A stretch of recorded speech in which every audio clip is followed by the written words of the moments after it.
Welcome to the November 29th, 2023 Planning Commission Committee of the Whole meeting. Today we have two items on our agenda with a written update from staff on the process and one item on the consent agenda.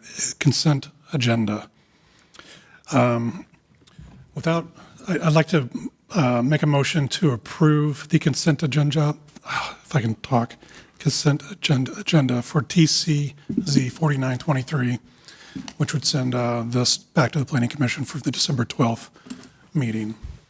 So all in favor, please raise your hand. Second. Oh, I'm sorry. Thank you. Yes. We have a second from Commissioner Miller. All in favor, raise your hand. All opposed?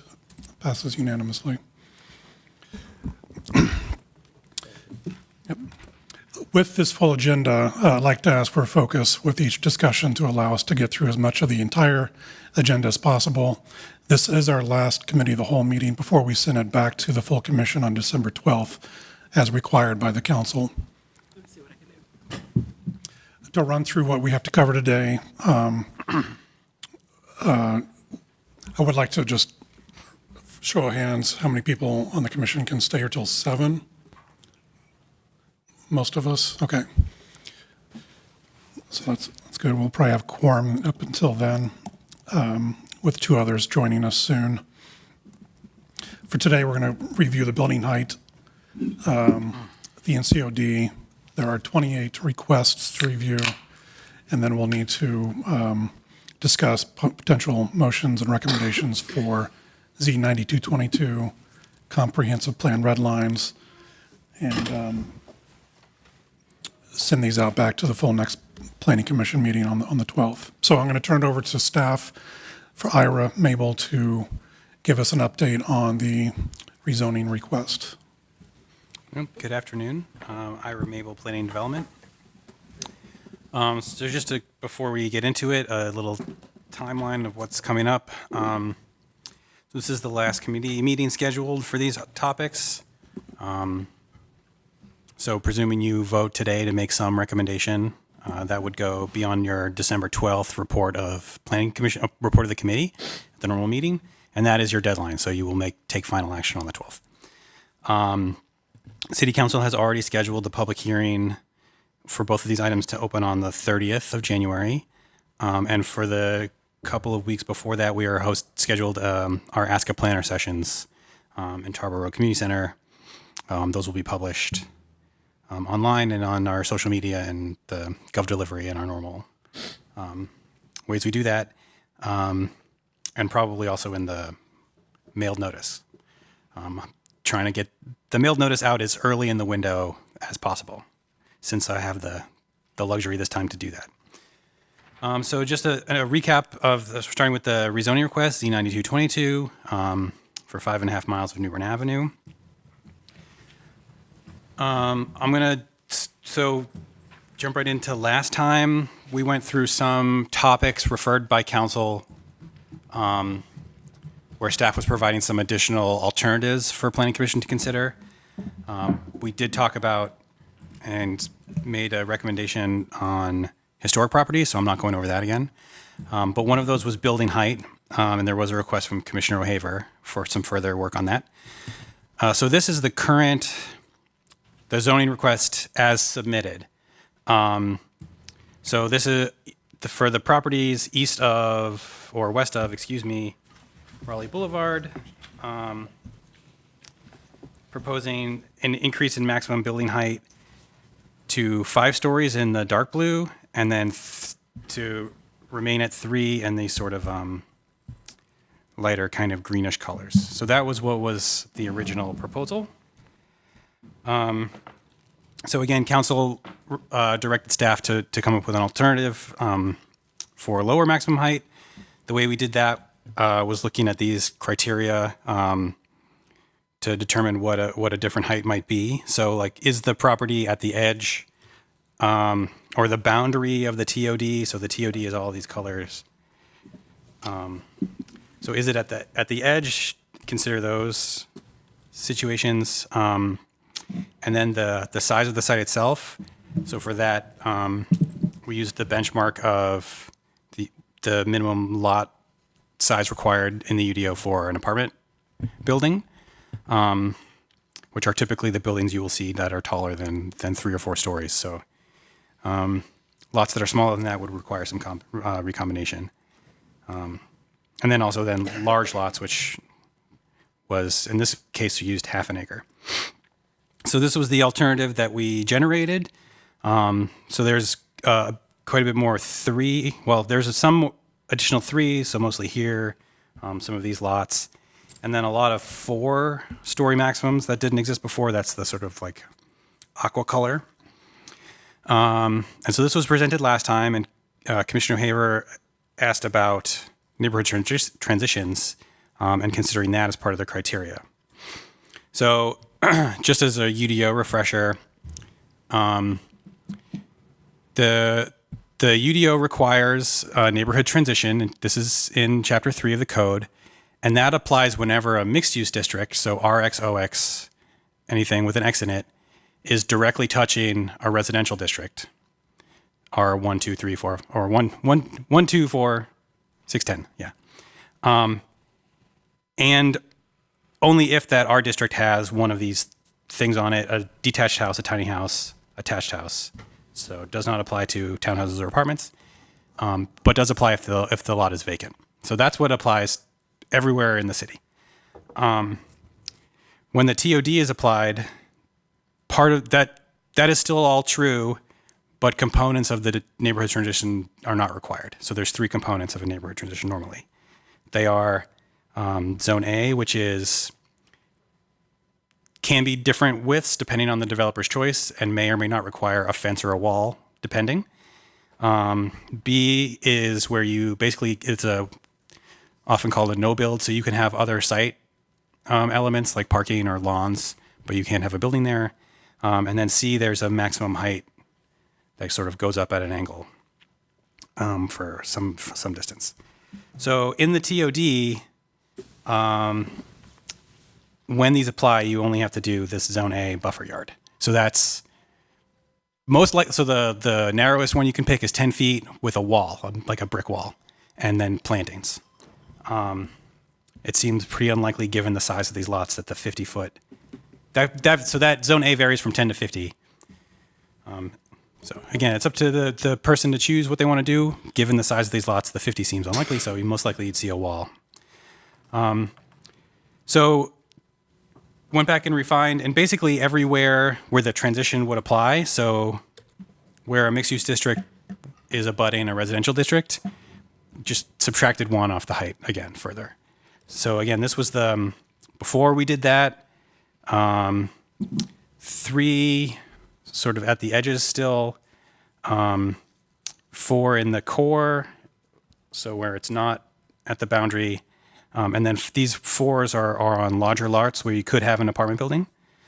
If you take the transition into account, effectively more of the edges turned would be 3-story height maximum. So neighborhood transitions would apply to all of these buildings, all these lots, these ones, et cetera. They would not apply to the cores because that's OX next to OX. So even without this rezoning, those owners are not required to have neighborhood transitions today under the UDO. So that was the thinking. Roughly, I think I also reduced this height too, just to keep the block consistent. So sort of rounded up a little bit. Even though technically that didn't meet the criteria, I think in the other alternative that was still at 5, yeah. So I did do some sort of smoothing and rounding down a little bit just to keep blocks more consistent. So that was, I think, staff's attempt to sort of add that factor. So on top of the ones I already said, which was, are they at the edge? How big are they? Then adding the would transitions apply, came up with this solution. I think any further changes your recommendation would be either to not map the TOD at all, or potentially to recommend that the way the TOD and the neighborhood transition work together changes, which is, again, council would have to authorize that. So you can't do that part through the rezoning process. But so if this doesn't cover your concern, the next step down is just don't map the TOD on those lots, basically, if that makes sense. Can I just add, Ira has done all this work in response to input we have heard from the community. That is why we are putting this option forward in front of you. We've heard a lot of concern about height from neighbors, and so looking at options for ways for you to respond. Yeah, I will say that was when council authorized these special topics, it was the historic properties, height, and CODs. That was in response to sort of the some collective of the comments we'd heard in these community of the whole meetings for a couple of months at that point, and through the online portal, and through just like communication with the neighbors. So, yeah, that's why this is even. We suggested that we look at it with the Planning Commission. Yeah. So I guess I'll take questions if anyone has questions about this new version. There is now an alternative D, which is don't map the TOD. I added, A, B, C, D. So now there are 4. Yes, sir. Is there not an alternative to have 3-story throughout the entire? So 3-story is already the city of Raleigh, basically. Unless you're Sorry, what did you say? sure. The minimum, the shortest maximum height, if that makes sense, in every district in the UDO everywhere is 3. We don't regulate 2 or 1. So R1, 3 stories. R2, 3 stories. The exception to that is if you do live in an NCOD, some of those do have height restrictions. So effectively, R10 is 3. What this is proposing is to leave that 3 as is and apply the transit overlay district. Now the transit overlay district would let you go to 4 or 5 if there were affordable housing included. That's a developer has to want to do that.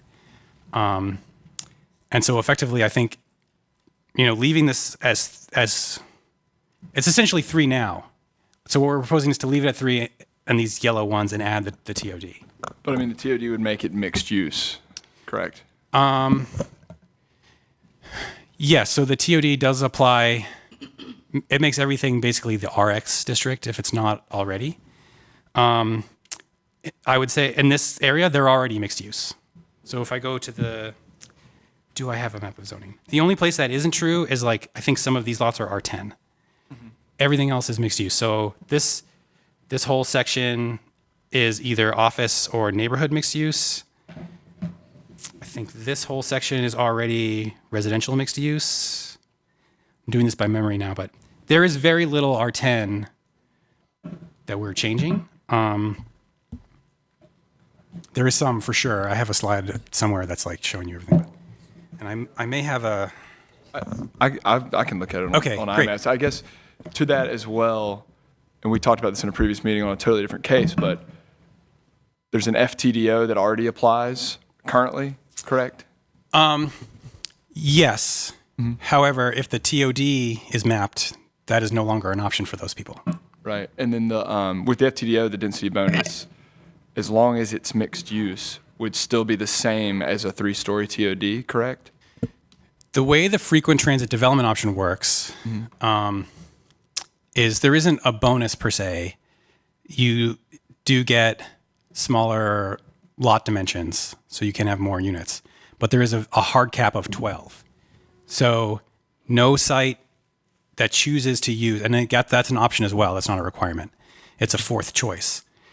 So a developer that chooses to use the frequent transit development option can only build 12 housing units unless they include affordable units. So there's still an affordability requirement. It's a little bit different than this bonus. And they can still go to 5 stories, though, correct? If it's mixed use. I don't think the frequent transit development option changes height at all. I think it just makes the dimensions different, but I don't remember. Perhaps Bynum can look that up. Does the FCDO have a height? I think it doesn't change maximum height. I thought it changed memory. it if it was residential versus mixed use. I thought it was 2 different. I can look that up and come back to you if that's a question. We just talked about this, remember, in that Schwab Drive case. So the residential district, any residential district defaults to the dimensional standards of RX4. in the In- FTDO. It does in the TOD. In the TOD, I thought. Are you talking about the TOD? I'm sorry, I thought you said FTDO. Both, yeah. Well, they're Is it- different. They do different things. Right. So does the FTDO also allow height above 3?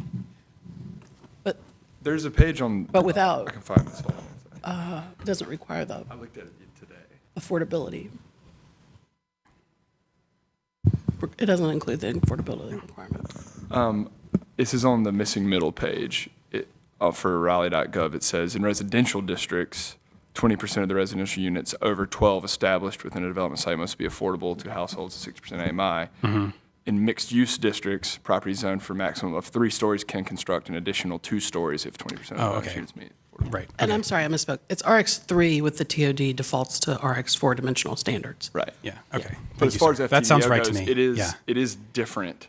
The bonus is different between a residential district and a mixed-use district, according to this. That is, in the FTDO, that is true. The Transit Overlay District does, so there is a 50% bonus for residential products. There is a 30% bonus for non-residential products. So if someone wanted to build, let's say, an office building, office mixed use 3 with the Transit Overlay District, they could add a 4th story to that.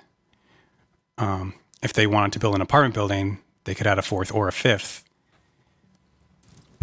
if those units are affordable. The commercial does not, I mean, you can't have, there's no like pricing or any other requirement. It's a flat 30% Right. bump if it's a totally commercial, no dwelling units at all. So sorry to take us down that rabbit hole, but No, the it's- reason I asked it was just because since I'd read this and it does differentiate between residential and mixed use, and some of this is currently residential and some of it is currently mixed use. It sounds like more of it is mixed use than residential. But Yes.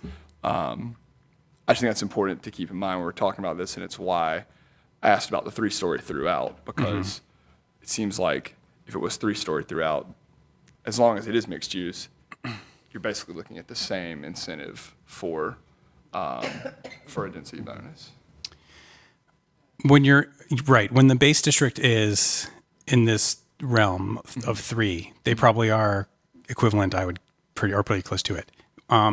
The difference, a big difference is that the Transit Overlay District bonus scales, right? So there are parts of the Newbern corridor that we are recommending 5 or 7, and so that bonus scales with that height. Right. I think the FTDO does not do that. I always think I understand this until we start talking about it, and then. Me too. Did you just say, though, that the FTDO is not an option where the TOD is mapped? I believe that was the So intent. if this Yes, is ma'am. mapped within the TOD, then the FTDO is not an option? Right. Okay. Okay. Yeah. Yep. So yes, in the interest of efficiency, I am comfortable with alternative C.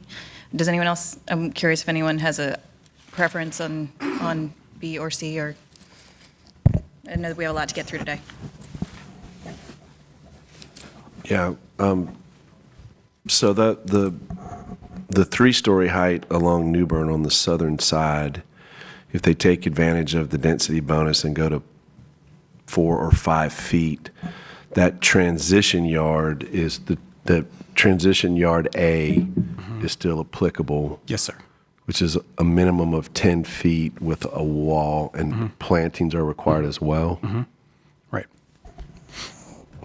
Yeah, and these ones, I mean, these lots are much deeper, so their other choices are, so it's a wall and 10 feet with plantings, a fence, and 20 feet with plantings, or 50 feet with plantings. So it's conceivable that these lots are much deeper than, like, for instance, these ones. So there could be more scenarios where the developer can choose more than one because they have the depth for it. But at minimum, it's 10 feet in a wall. Yeah.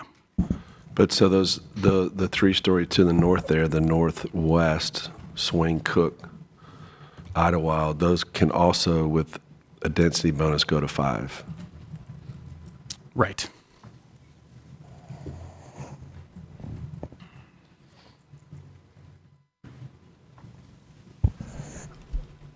But they can already do that. So these ones could, for example, the NCOD and I think on either Idlewild or State Street. It might be State Street. I think it's COD goes like that.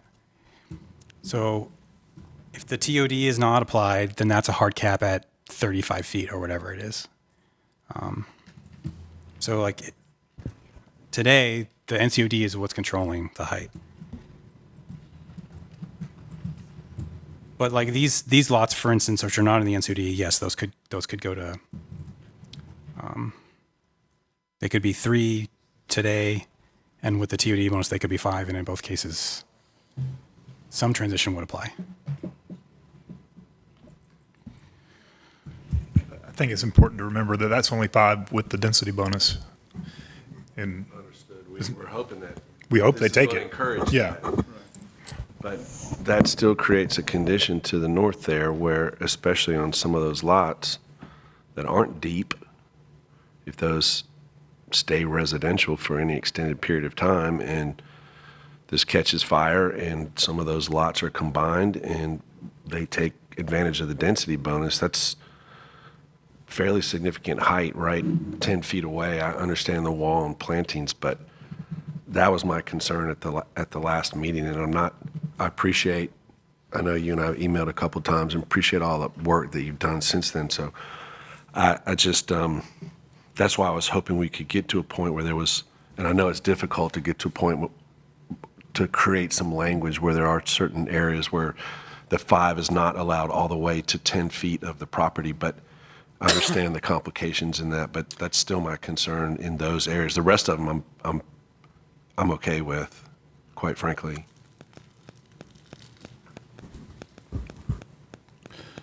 Make a general comment. I think this alternative C does address and respond to some of the concerns with the adjacent neighborhood areas for transitions and heights and step downs. My preference was B originally, but after discussing with others and staff and the aspect of the community transition, I would support recommendation of alternative C for building height along this section of New Bern, Edenton. Do we have any other questions, comments at the table?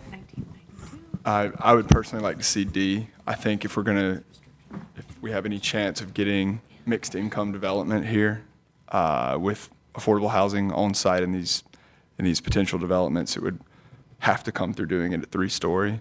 I mean, the way the bonus is written, if you had 3 stories, that's 40% of the building, adding 2 stories to it, then 20% of that is only 8% of the entire structure, which is still very small.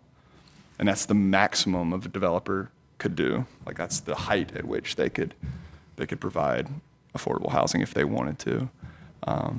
So I would, yeah, for that reason, I would like to see 3 stories throughout there. But this is just a section of what we're looking at, so you're proposing the whole New Bern corridor stays at 3 stories? Because this is a portion of it, correct? I mean, there's other areas that. That's I mean, correct. I would feel like that for the rest of it too, but for this part we're looking at right here, yeah. Well, I know we had some discussion last time about concerns about funding and some other things. I don't know. The idea of keeping everything at 3 stories, I don't know if that impacts, I don't, Right, and I might also say it if stories, I don't know if that impacts, I don't, right, and I might also say it if the point is to add the opportunity for greater density bumps and more affordable housing, providing a higher base district allows for a higher density bump and more affordable housing for those additional units instead of capping it at 3 stories with only an additional 2-story density bump. Yeah, I mean, I'm not a developer, but what I've understood about construction trends and what's done now is if there's going to be on-site housing, right, it's pretty much going to have to be a wooden structure, which is almost always going to be 5 or under, as I understand. Would you agree with that? So I think we've heard from a few people, I've heard from a few people that it's pretty unlikely that you would get a 7-story building with affordable units built into it because it would be a much more expensive building. Now, maybe that's not a hard and fast rule, but I've certainly been told that a number of times, and I think you've mention Even with things of mixed the- use of the and with, light. I mean, these are facts that, were not presented and as facts here, that So- that anything above 3 stories is not going to get a density bump. And I think that there are mixed-use opportunities and other things that Right. And I could think assist when in we're some of that, talking but I think about- that's kind of a dangerous assumption that we make here as we move forward with that's not being, When we're talking about low-income housing tax A fact. credits and some of the financing that is part of that program, that is the program that supports 90% of affordable development, you have limitations on costs of developing the sites going vertical.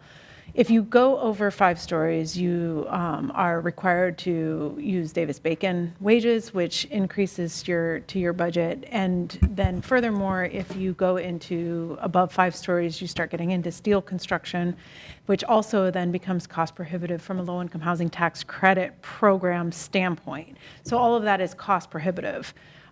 You're also, through the affordable program, you have to keep in mind that the rents are restricted. And so all income generated is restricted. And when a lender lends on income, it's off of restricted income. So loans are not going to be sized to the amount that could provide, for steel construction or anything to that effect. But what I think the density bonus, what I believe the intention of the city is to also provide additional creative solutions to affordable housing that allows other components where people could get a density bonus by having a percentage of their units carved out for affordable. So we don't want to limit this just to the low-income housing tax credit program, but also provide the opportunity to go to a higher, perhaps even 7 stories or whatever it is, to be able to provide that creative structuring to allow for the integration of affordable units within.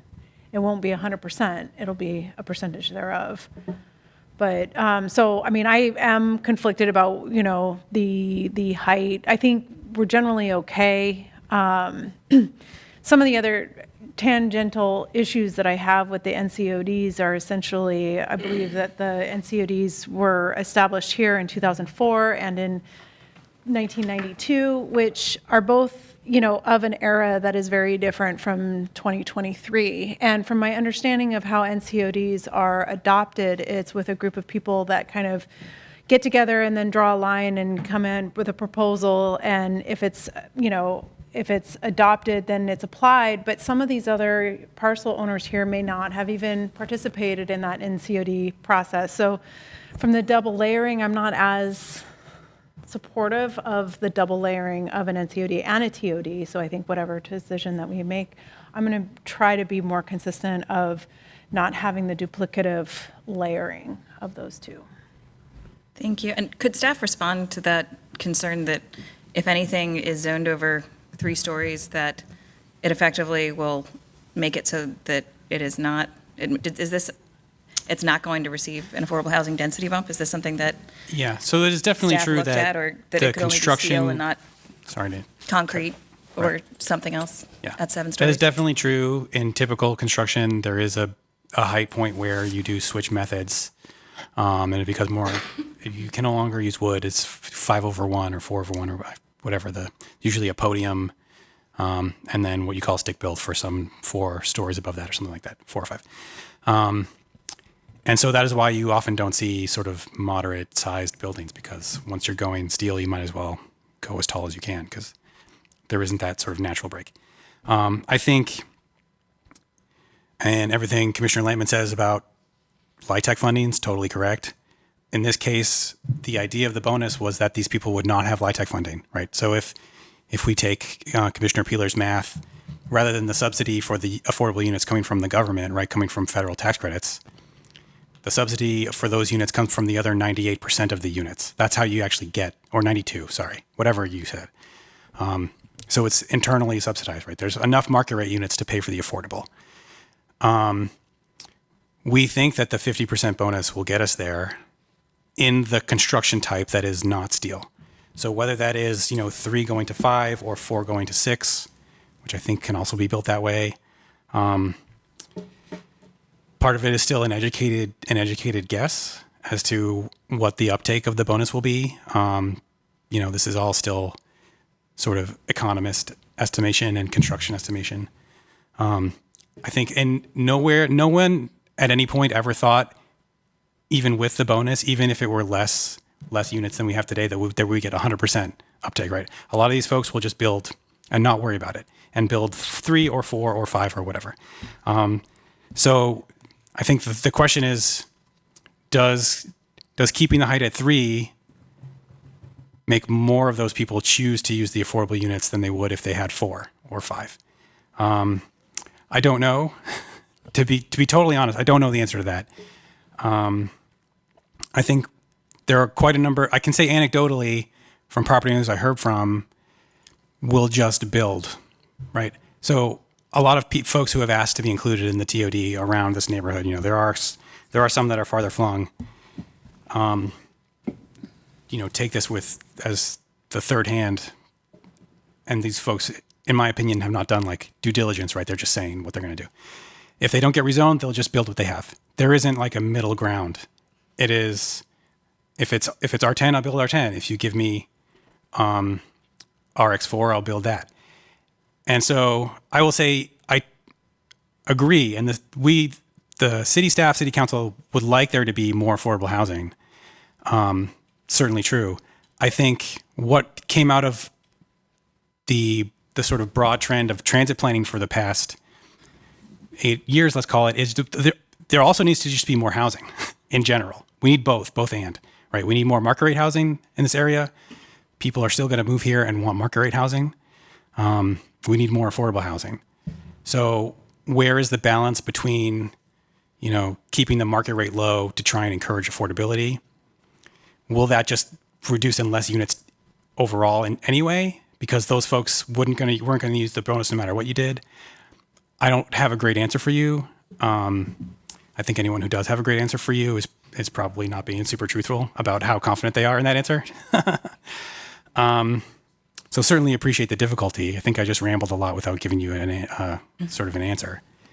No, that's helpful. That was clear to me also. I think that from a LIHTC standpoint, perhaps, then it sounds like there might not be the incentive above a three-story base district to do the LIHTC funding, but there are other ways without LIHTC where a higher base district could provide affordable units in that way. But also in addition, the goal of mapping this TOD generally is to provide more density generally around the district, not just affordable units. So yes, for that reason, I think that continuing to have density and height and opportunities for affordable bonuses continues to be appropriate around the BRT. And I continue to support Alternative C. I just wanted to verify, we hadn't discussed this. I know Alternative C, we talked about transition yards. Is there anything else that staff considered in creating transitions between these higher buildings and residential? So through the avenue of the rezoning, to have more transitions at this point would basically just be don't rezone.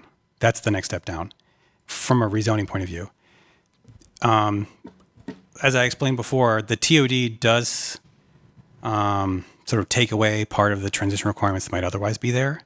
So if that were an interest of the commission to recommend that be changed, so like you add back zone B or something, you can't do that with Z92. That would be a recommendation to council to look again. So that's certainly, within your power to make that motion, say, we recommend that council look at, just so similar, you went through the text change about detached and attached units, right? That came up through this process. We heard that a lot. We took that to council and they authorized a text change and changed it. So the 3-story with TOD is already the lowest I can go, the most transition I can give you. Your next step down is don't rezone or recommend a text change, if that's helpful. I would suggest that we make a decision based on the alternatives in front of us, and if we'd like to adjust comprehensive plan or policy, we take that to committee and make those recommendations. And if somebody wanted to make a recommendation, a specific motion that adjusts one of these alternatives that's close to C, I'd be happy to see that, but otherwise I'm ready to move forward with C as well. Excuse me, I'm not sure I'm prepared to make the motion. If we chat for a few more minutes, maybe we can. I'm uncomfortable, and we're only looking at one section and I totally understand what you're saying, that the next option is to not zone at all. I'm not in favor of that. But I still have concerns in these areas, like along East Jones Street, where you can build 5 stories 10 feet behind single-family homes. So I would be in favor of recommending a text change.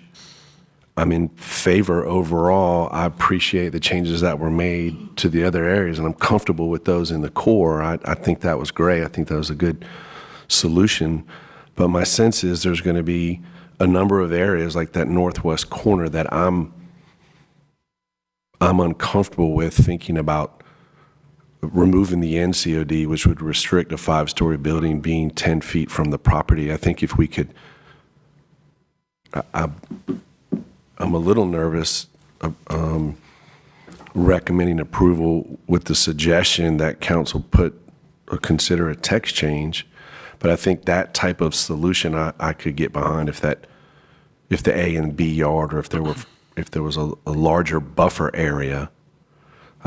Maybe transition is not the correct vocabulary, but if there was a larger buffer area, and if that particular parcel wanted to redevelop and they couldn't provide a 50-foot buffer area, then it's probably not the appropriate place to put a 5-story building anyway. So, Commissioner Iowa, I don't know if that sort of answered your question. I mean, that's just where my stance is. So I'm fine with 98% of it. It's that one scenario that I see could get bad in a number of areas. I definitely understand what you're saying, and I'm somewhat sensitive that I don't think that I am as sensitive to the height differences between the neighborhoods and the mixed-use areas. I think that it would be a complicated process to draw a different alternative up. And I think we have a responsibility to provide a recommendation on this as it stands. And I completely understand if this makes you uncomfortable, if it's a no vote. I would expect commissioners to vote no, but I don't think, we can't send this back. We don't have time for another round for discussion, so. Could staff come up with a proposal for a potential text change we might recommend to council by our December 12th meeting, or the outlines for one? Could we send that to Strategic Planning Committee or to our new committee? I think probably we could. I'll let Mr. York tell me we can't, but it would be, in your motion to recommend that council authorize. So that is still very loose language. We recommend that council authorize a text change for this portion of the TOD, right? And then the way that process normally works is staff comes up with recommendations that they consider before they authorize even, and then we go through the process in the text change committee and the city council and all that. So, if that is a motion someone wants to make, I can come back on the 12th with final language for whoever makes that motion to see. But it would something along the lines of to re-examine this portion of the transit overlay district with regard to neighborhood transitions. Commissioner Haver, are we, Getting just to side eye confirm, from the attorney if you might want to correct sorry something. to interrupt, just the issue is really just along the NCOD, the New Bern and Edenton NCOD, or is it anywhere we have 3 stories adjacent to residential along this section only? Yeah, it's anywhere where we have the NCOD. The only reason why I bring up the NCOD is because if it remained in the location, you wouldn't be able to build 10 feet from the adjoining property. That's the only reason why I mentioned the NCOD. I'm not necessarily in favor of keeping the NCOD. So it's anywhere along the corridor where even at 3 stories currently, with the density bonus, they can build to 10 feet from a single family zoned lot. That's where my concerns are. So that I know I confused everybody with, I know No, Mr. York was like, I'm not confused. So Okay. it sounds like you might want to make a motion to recommend to council to authorize a text change that anywhere that we have a 3 stories with a TOD next to residential, if the density bonus is used, they have to use some type of additional buffer. Is that correct? It could be any number of language choices, right? So that would be the zoning administration folk who handle the text change process would come up with some choices based on what your concerns are, what council wants to see. It would go through the public comment, come back to Planning Commission Text Change Committee. It could be done a number of ways. You just need to be clear on what your goals were. I think is more important than recommending the solution, right? So, I just want to make sure I understand what it is if you were to request from council them to authorize a text change. I'm trying to get a grip on what your text change would be, because 3 stories is the lowest we have in our zoning Correct. district. In any of our zoning districts, unless it's conditional use or subject to an NCOD. Correct. And if it's zoned with a TOD and you decide, and council decides to leave an NCOD in place, the NCOD restriction no longer applies. 'Cause Correct. It's trumped. It's overruled by the TOD. So you're saying for any TOD property adjacent to residentially zoned properties that are capped at 3 stories, the transition area A, are you just saying that the A has to be a minimum width? Or are you saying, because A is all that's required in the TOD, are you saying they would have to comply with everything? Do you follow? I'm trying to make sure I understand what you're saying. I'm jotting down. And I think what Ira is saying is just say that maybe improve the buffer, and then staff might bring some options Yeah. back in a text change. Yeah. Thank you. Commissioner Bennett? In the interest of time, could we just, excuse me, this seems like the kind of thing that could go to our committee. We could discuss it, figure out what our concerns are, because I think we might have some concerns with maybe the other things in the TOD.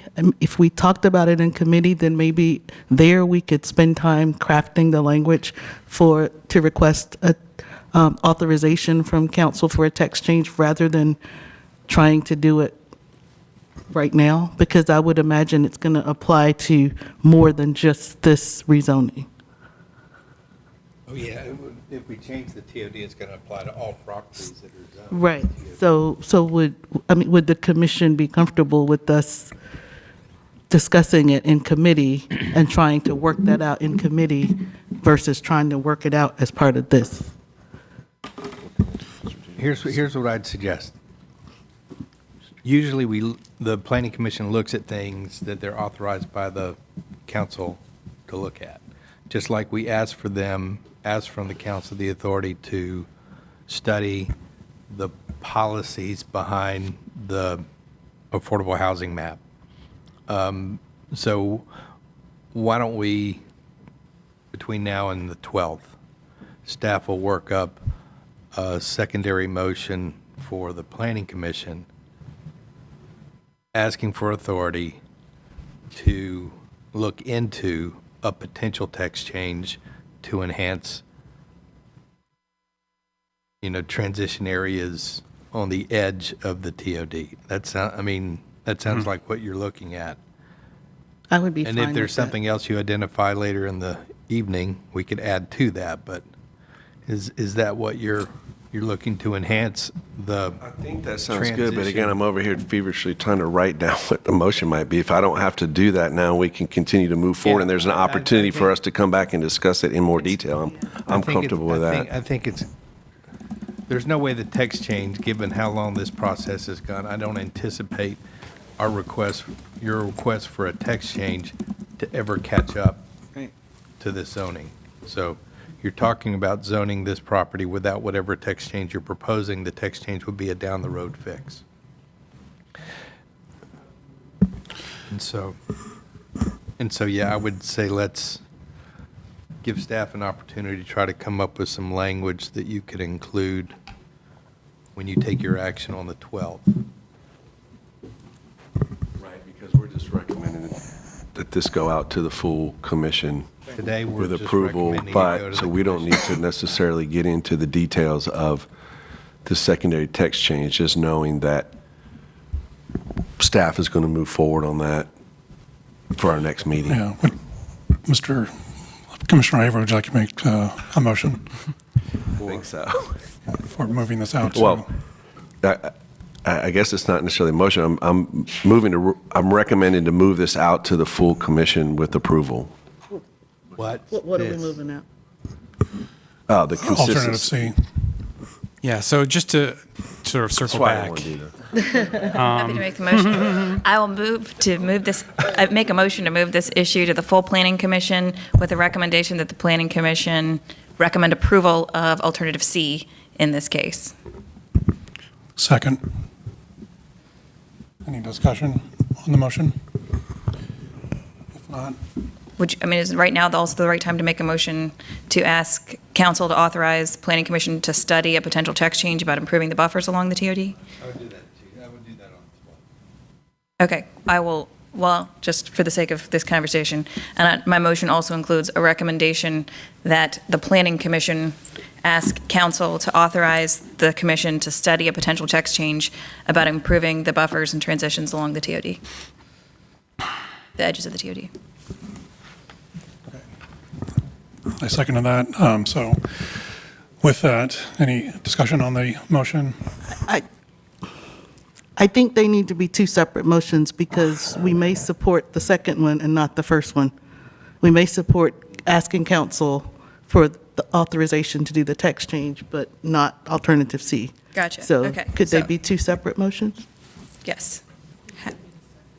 I think I got a second for the first motion before I Oh, For your before I added to it. So I'm going Drop your to amendment. drop my amendment to my motion. I move to move this issue to the full planning commission with the recommendation that the planning commission approve alternative C. I second. Can I ask real quick?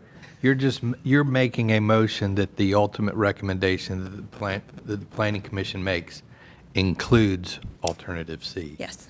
You're not proposing to go ahead and move the entire thing to the planning commission with this motion, are you? Correct. Okay, because you still have other items to look at. So this is just, you're recommending that the overall recommendation to council include alternative C for the height issue. Yes. Okay, thank you. So with that, all in favor, please raise your hand. 2, 3, 4, 5, 6. All opposed? 2, 6 to 2. Passes. And now I'd like to make a motion to ask council to have the commission ask council to authorize that the commission study a potential text change related to improving the buffers and transitions along the edge of the TOD. Second. Any discussion on this motion? If not, all in favor, please raise your hand. It's noted unanimously. Passed. 8. Gotcha. Thank you. Great. Okay. I'm sorry, are we ready? So yes, let's move on to the NCOD discussion. And just for clarification, we'll do the same thing. We'll try to make a recommendation back to council on this discussion before we get to the individual cases, and we'll do the same for the cases. And then we'll make a motion for the full zoning case. Excuse me, I assume you're not going to have public comment? We will not be having public comment on these items as of, for this NCOD as of today. We will go through requester and community comment for individual requests later on in this meeting. Yep. Ira So, knows. similar to the height, we also were authorized by council to look at the NCODs. I don't have, so in the height, staff prepared sort of alternative rezoning scenarios. I don't really have that for the NCODs. It was just giving you as much information as I could about what will happen or will not happen should the TOD be applied. Because that is different for every NCOD out there because they are all different, right? So there are two on the New Bern corridor. They are the New Bern-Eatonton NCOD in the furthest west, and then the King Charles NCOD. So the King Charles NCOD is the bottom here. So currently limits height to 2 stories and requires a 3/4 of an acre lot. 144 feet in width and 76 feet in front yard. So under the R4 or R6 with NCOD, which is what is out there today, that's what you can build at this bottom line. Should the TOD be applied as we're proposing it, which is the RX3 with the green plus, which the green plus is also a front yard setback. So it's a 30 to 50 foot setback with tree planting requirements. What that does is, would allow the 3-story at base, and then the TOD bonus where the TOD is, but that's not everywhere in this neighborhood, and would allow much smaller lot sizes here. So potentially some subdivision could occur in King Charles. For New Bern Edenton, the current, again, at the bottom line, what is out there today are R10 and RX3. Really, the only difference between the New Bern Edenton and the UDO at all is the height. So that has a 35-foot maximum. There is also I want to say 4,000 square foot lot minimum, but that could accommodate, that's a minimum. So if you have the UDO already requires a 7,500 square foot lot minimum for an apartment. So they don't really conflict with each other. So again, if the TOD were applied, the height cap would go away. So you would get at the base district either 4 or 3, and then the bonus would apply. And the lots would go away. What that would really allow to be much easier is townhouses, right? Because townhouses could then be subdivided and sold separately on much smaller lots than 4,000. But you could do an apartment building on a bigger lot than that, which the UDO already requires. So, again, I didn't make the alternatives in this case are really apply the TOD or do not. We're not proposing the heights without the TOD, the heights can't go up because the NCOD would still be in play. So it's really just if you think that the TOD are appropriate where these NCODs are.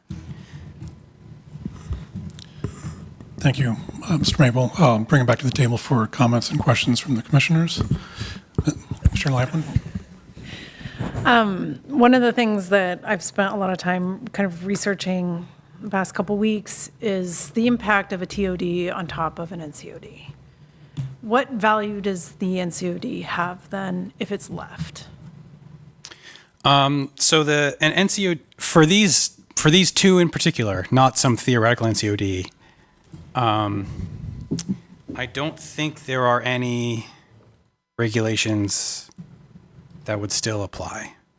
So my overall concern with leaving an NCOD, TOD, is that it provides a lot of confusion to folks who are looking to do whatever they want to do with their asset, whatever their single-family home, if they're looking at proposing something. They have an NCOD layer. Well, really, the TOD trumps the NCOD, so does the NCOD have any merit to being there in the first place? I also understand that in general, the city is not a big fan of kind of donut holes or, that we like a lot of consistency, but I don't like the idea of leaving an NCOD in place that essentially is dormant and has no authority whatsoever. And I think it really confuses a lot of people and a lot of processes. And the next time we get a rezoning in the future, we're going to say, oh, this has an NCOD, but are we sure that conversation should be effectively eliminated. And so in the application of these NCODs and with a TOD overlay, it's one or the other.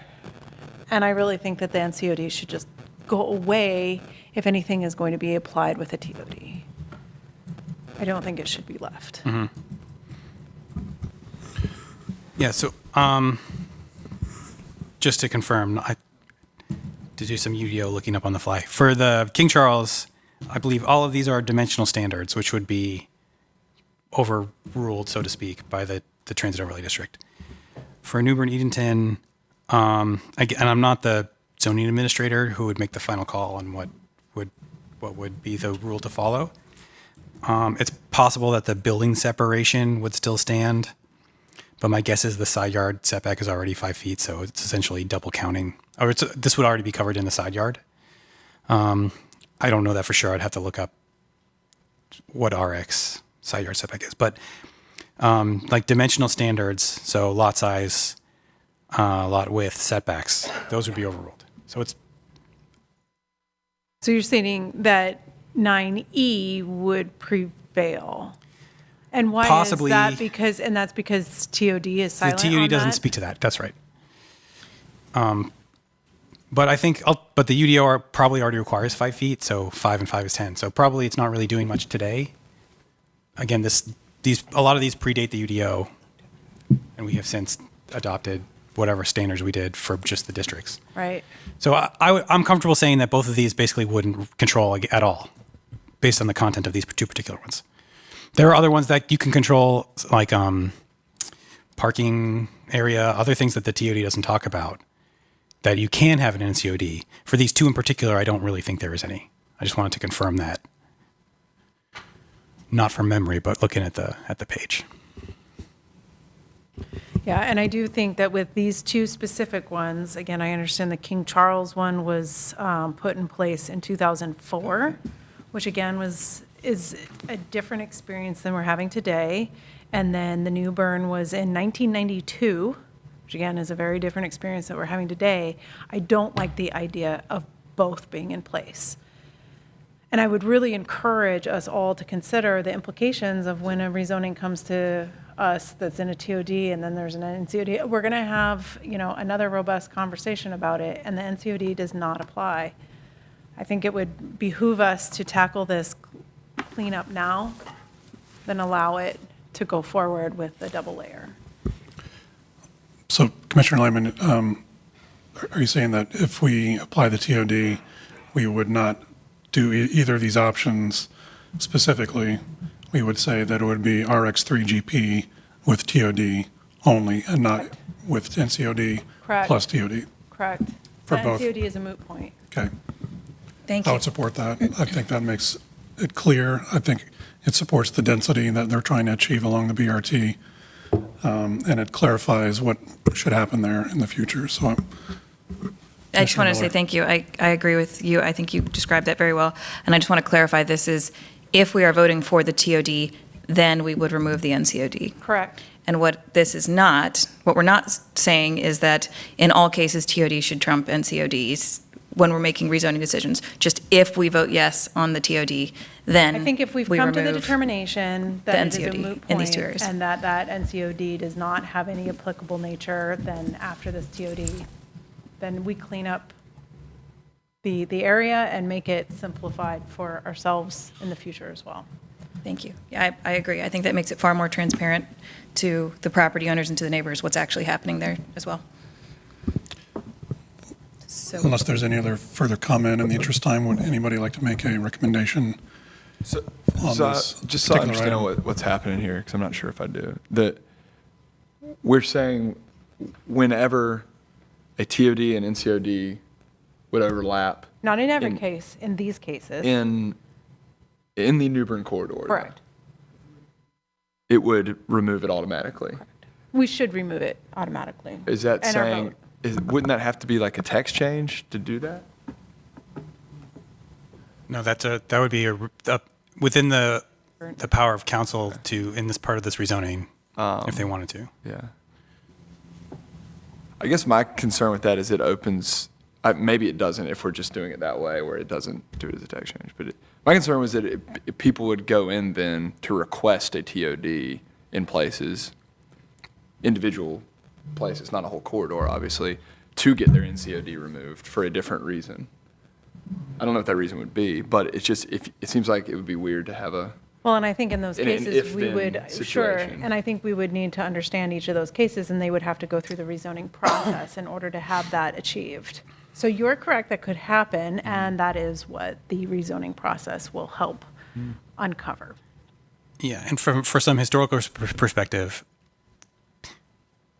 individual applicants have requested the TOD already in 3 or 4 cases. One of them on the New Bern corridor, so there is already a little bit of TOD out near Wake Med. But some have been in an NCOD. And when an applicant requests a rezoning, they can ask for whatever they write down is the zoning they're getting. So if they are in an NCOD and they don't write that down, it means they don't want it. And if you approve it, then that'll go away. So that has already happened twice, I want to say. I can go to IMAPs. So if an applicant is coming to request the removal of an NCOD and application of something else, they will do that for whatever reason they want to. It seems to me very unlikely that someone would want the transit overlay district, and while they're at it, not also remove. Like, once you're rezoning, you might as well ask for what you really think you want/need. I'm not saying it's impossible. So people definitely ask for stuff that, for reasons that staff might say doesn't make sense regulatorily or whatever. But the times it has happened, they have asked for both. They've asked to be removed and the TOD applied. That's happened in I forget the name of that NCOD on St. Mary Street. And if possible, we can go through these scenarios, but just as you have the max building height alternative C, I would go so far as to recommend that for this particular case, that the TOD overlay removes the NCOD across the board for anything that's in anything that's in a TOD. Is that a motion? Is that a motion? I don't know. Can I do that? I mean, do we want to do that? Do we want conversation on it? I'm happy to. For TODs in general or for New Bern? For this New Bern, that if it's a TOD, that we were removing the NCOD if there's a duplicative layer on there. Perhaps the motion is for these rezoning applications, if we vote to include the TOD on any parcel, then on those parcels, we remove the NCOD. That's as part of the recommendation to I think it should be for council. the entire TOD layer, not just individual parcels, but the entire TOD. So, but I think we're saying the same thing. I think, so you're saying any property, after you guys go through and look at all the individual requests, at the end of the evening, Correct. any properties where you all are recommending the TOD be put in place, if any of those properties also presently have an NCOD, your recommendation is that the NCOD be removed from those So properties. correct, that's like a subset, but also there's the larger TOD placement itself. No, I understand, and that's what I'm saying. Regardless, whatever's Right. left, you go through and you hear all these requests about, I want to be in it, I want to be added in, I want to be taken out. Whatever you have left at the end of that discussion that has a TOD, that you're recommending a TOD, your recommendation also includes that if there's an NCOD, that be removed from Correct. that property. Correct. That's what you're recommending. I believe that will clean up the intention of the TOD and eliminate any confusion in the future.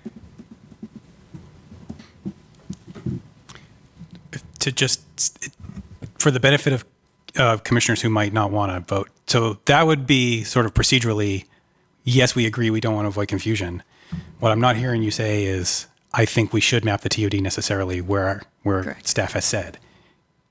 So you might support Commissioner Lampman's motion now and say, yes, confusion is bad. If the commission agrees the TOD should be there, the NCD should not be there because we're deleting it anyway and no one really can follow along. You still might not want the TOD at all, right, in these areas. So the sort of procedural vote, I think that's what I heard, of if we do wind up applying the TOD, there shouldn't be confusion. You might agree with that, but then at the end of the day, want to vote that there shouldn't be the TOD. So I wouldn't necessarily be- recommend that we make this vote right now. We go through this Right. process, and at the end, once we've had some time to sit with it and look at these individuals, at the end, make that recommendation. It's the same, because it's a broad stroke. I'd say we do it now, Okay? because it sounds like there's general Okay. understanding and consensus of what you're saying. So rather than putting it to the end and possibly not having time to get back to it. I'd say let's just knock these off as we come to them. Because I think I understood what you were saying. If the TOD is mapped over the NCOD, then the NCOD is removed because it's kind of moot anyway. And then Ira said that doesn't necessarily mean that we support the TOD. We're just supporting that if the TOD and the NCOD conflict, Right. we're supporting that the NCOD be removed. Correct. So I'm crystal clear right now. Yeah, The but motion? I think, though, what I'm hearing Ira say is as we go through them individually, we might all agree generally that the NCOD be removed, but there might be a parcel that I don't think should be in the TOD, and what that does is allows me to say, yes, I agree generally that when we recommend approval for a TOD, the NCOD is removed, but it still allows me to say, I don't think the TOD is appropriate on this parcel, which means the NCOD would stay in place. Yes, sir. Yeah. Is And I anyone was confused? I'm not. I think that we all are crystal clear on this. Is anyone, Reeves, are you good? Okay. I would like to make a motion that the commission recommend as part of its rezoning cases, that in any case where we recommend approval of a TOD on any of the 744 parcels related to this case, where there is also an NCOD, that that we strike the NCOD language from those cases in order to avoid confusion. We have a motion and a second. Any discussion on this item? Yeah, I'm totally in support, but I just want to go on record again as putting a lot of faith that this text change goes forward that deals with some of those heights along the boundaries, because some of the NCOD requirements are about height. But I'm going to approve that. I just want to make that comment for the record. Thank you. Okay, we have a motion and a second. Go ahead and vote. All in favor, raise your hand. 1, 2, is that 3, 4, 5, 6? Okay, it's a unanimous vote. Was that 8? 8-0, okay. We have 28 individual cases. Let's get into the marathon sprint of reviewing each of these. Yes. Yep. So just as a reminder, we took any request from a member of the public to change the rezoning in any way and have cataloged them all. And we did an assessment of each one based on this criteria I've gone through before with you. So you'll see that on all your slides. Last meeting, the committee talked about other criteria that you all might care about that staff had not listed there as a way to help guide your decision making. So you can feel free to correct me. This was me trying to summarize your comments. Those were thinking about whether the property is currently commercial or residential in use, whether the request was from the owner of the property or some third party, whether the request was to expand the TOD or perhaps to increase the entitlement that staff was proposing as part of the original request. And then in the case of the expansion, if it was contiguous or not. And then removal. So, again, you're welcome to correct me. I think there were some rules of thumb that you all were starting to follow, which was if there was a removal request from a residential property, so that would be, bullet 1 and bullet 4, you would be more likely to approve that. If there was an expansion that was contiguous, you might do one thing. If there was an expansion that was not contiguous, you might do another thing. So I did not add the what planning commission should vote, but what I did do was add these criteria on all the slides, so at least they would be in front of you as we go. If that makes sense to everybody. So this is just a recap of where we've been. We had 5 requests in the Eastern Station that you have all already voted on 2 meetings ago, I think. So this is just a summary of my record keeping. The middle. On your record keeping, when ma'am. this goes to council, could the record reflect, I know sometimes there are split votes for individual parcels. Yes. Could we request that included? be So included in the staff report? in the memo, I have the vote counts. I didn't put them on all the slides because that was a lot on the slides. But in the memo, the public engagement memo for each one, there is the date and the vote count. Great. If you want the individual I mean, I was relying on the meeting minutes, otherwise this memo would be very long, but I'd put like 6-1 or 7-0 or whatever. Great. Okay. Thank you. Okay. So in the middle stations, we had already discussed M1, which, oh, now I don't remember. I think you...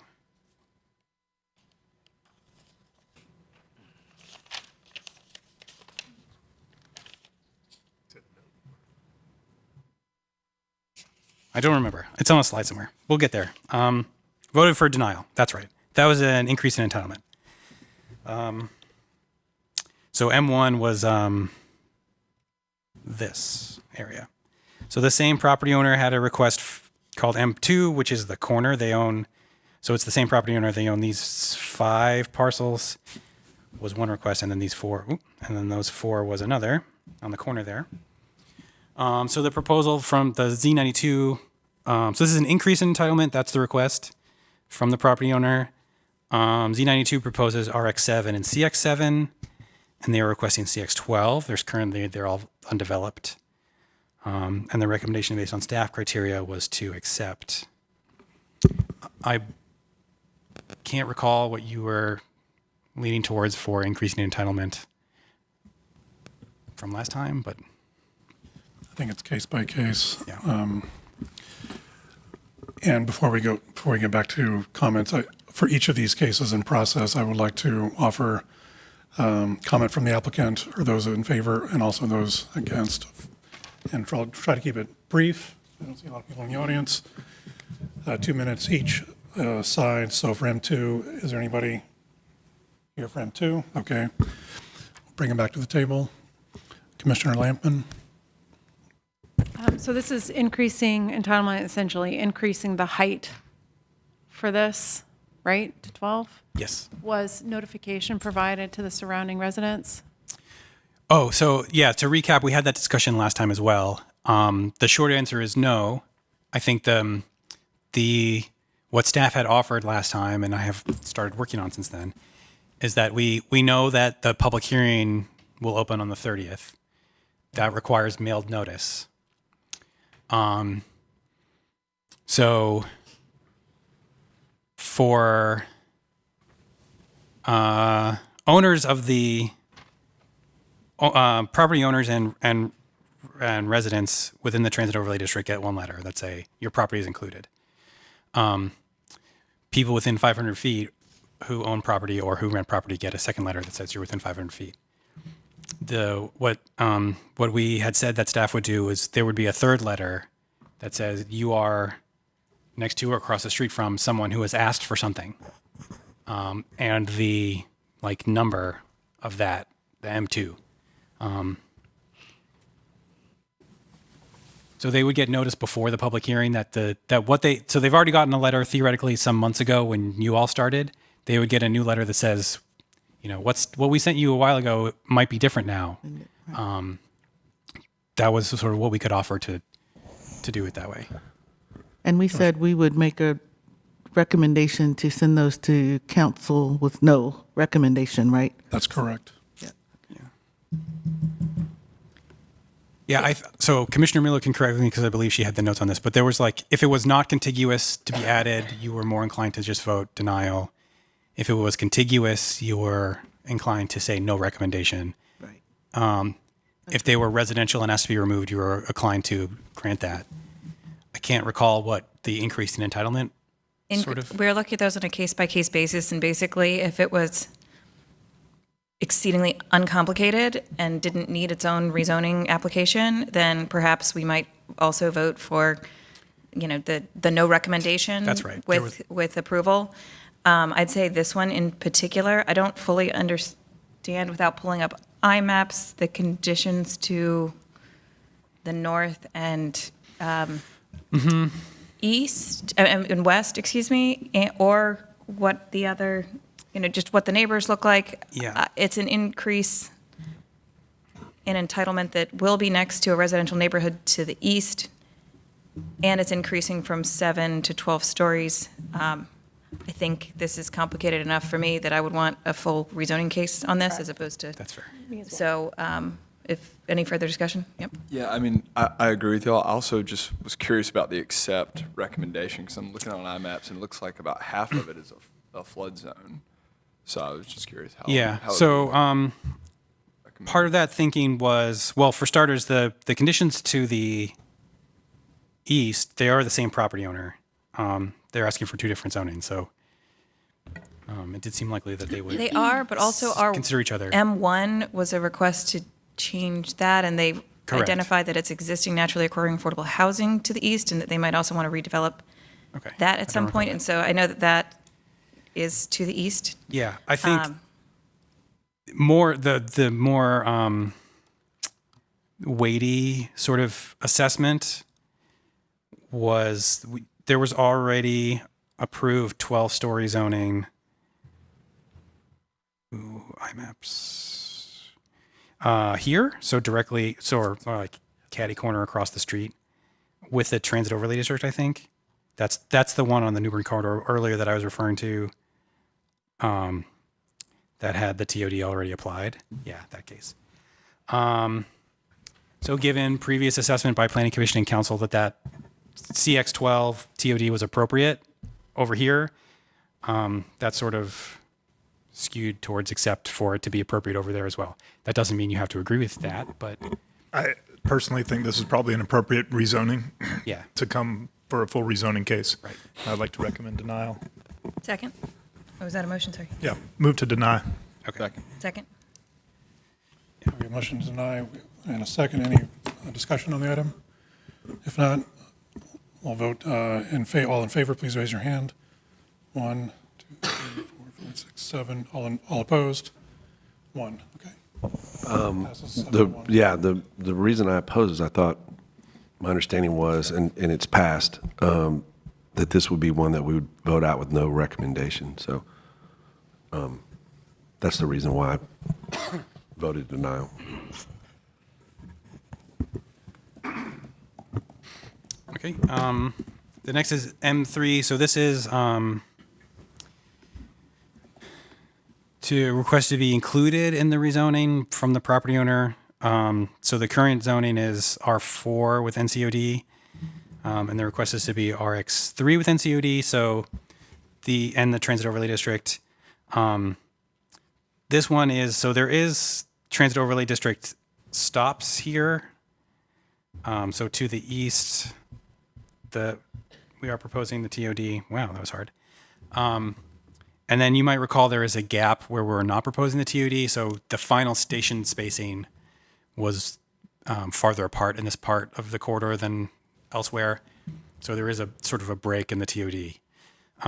But we are still proposing some rezoning here to apply the green plus frontage. The green plus frontage was a pretty strong desire from residents of Longview. So that was to preserve some of the treed area on the main corridor. And we can't apply that frontage without rezoning. Like, that's just fact. So in order for them to get that in the whole of the corridor, we need to rezone to something. So the way we did that in between the TOD was that these properties here are RX3 GP, but not with the TOD. So this parcel is kind of in a middle ground where, at some point, the consultant and staff drew the line to look like that. I can't tell you if there was any particular reason that it didn't do, something else. That might be lost to meetings I wasn't in or whatever, the sands of time. But anyway, this person is requesting to be basically what their neighbor would get, so RX3 TOD. Oh, sorry, were you going to say something, Nicole? I had a question, but you go ahead. No, I was going to make a recommendation. My question was just for clarity. So if we were to accept this request, that would remove the NCOD based on what we just did, correct? If you uphold Commissioner Lampman's recommendation, then yeah, that would. So it would look then wholly like this one, Right. right? Because the NCOD does stop here as well. But all those properties around it are still NCOD. So you'd have that one that's now not. Okay. So I'd like to make a recommendation to move it out with no recommendation due to the sort of the guidelines that we sent forward and send it out due to the fact that adjoining property owners have not been notified at this point. Second? We have a motion to move out with no recommendation and a second. Any, Oh, that's a good I'm point. sorry. There's a point. yes, let's hear for anybody. I don't want to wear everybody out here. I guess I would say the same thing about every one of these. Bob Geary, 6332 Now Point Drive.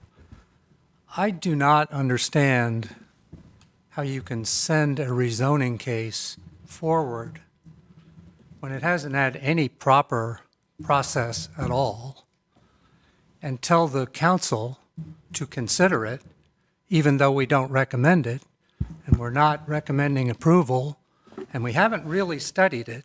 But here's a rezoning case, came in from the lobby. This should be left out of Z92. All of these should be left out of Z92. I don't know, am I missing something? Why should this be in Z92? Staff didn't propose it. There's been no notice on it. That's all. Thank you. Thanks for your comment. Any other public or applicant on M3? If not, we'll bring them back to the table. Sure. I mean, I'll just, May I ask a question before you Sure, the motion? yes, absolutely. I think I may have already seconded it. Does staff know, I know that last time there were several of these citizen requests where we learned that the requesting party no longer lived at that property. Have Yes. we verified that the remaining property owner request still lived there? Yes, I did that as well. So I'm as up to date as Wake County is. Let's put it that way. Thank you. since I made the motion, I'm happy to just sort of respond generally to Mr. Geary's question. The property owner is requesting that they make a change to their property. I think that's something we should consider. I think the best way to move forward from a planning commission is when we say we're not recommending approval nor denial. We are recommending that there's not enough information, and we have identified that part of the rationale for that is that adjoining property owners have not been notified either, so we are not comfortable making a recommendation. So that's why I'm comfortable making that motion, and so I just wanted to respond to your comment. And it will be, the property owners will be notified in the process of it going to council, correct? Right.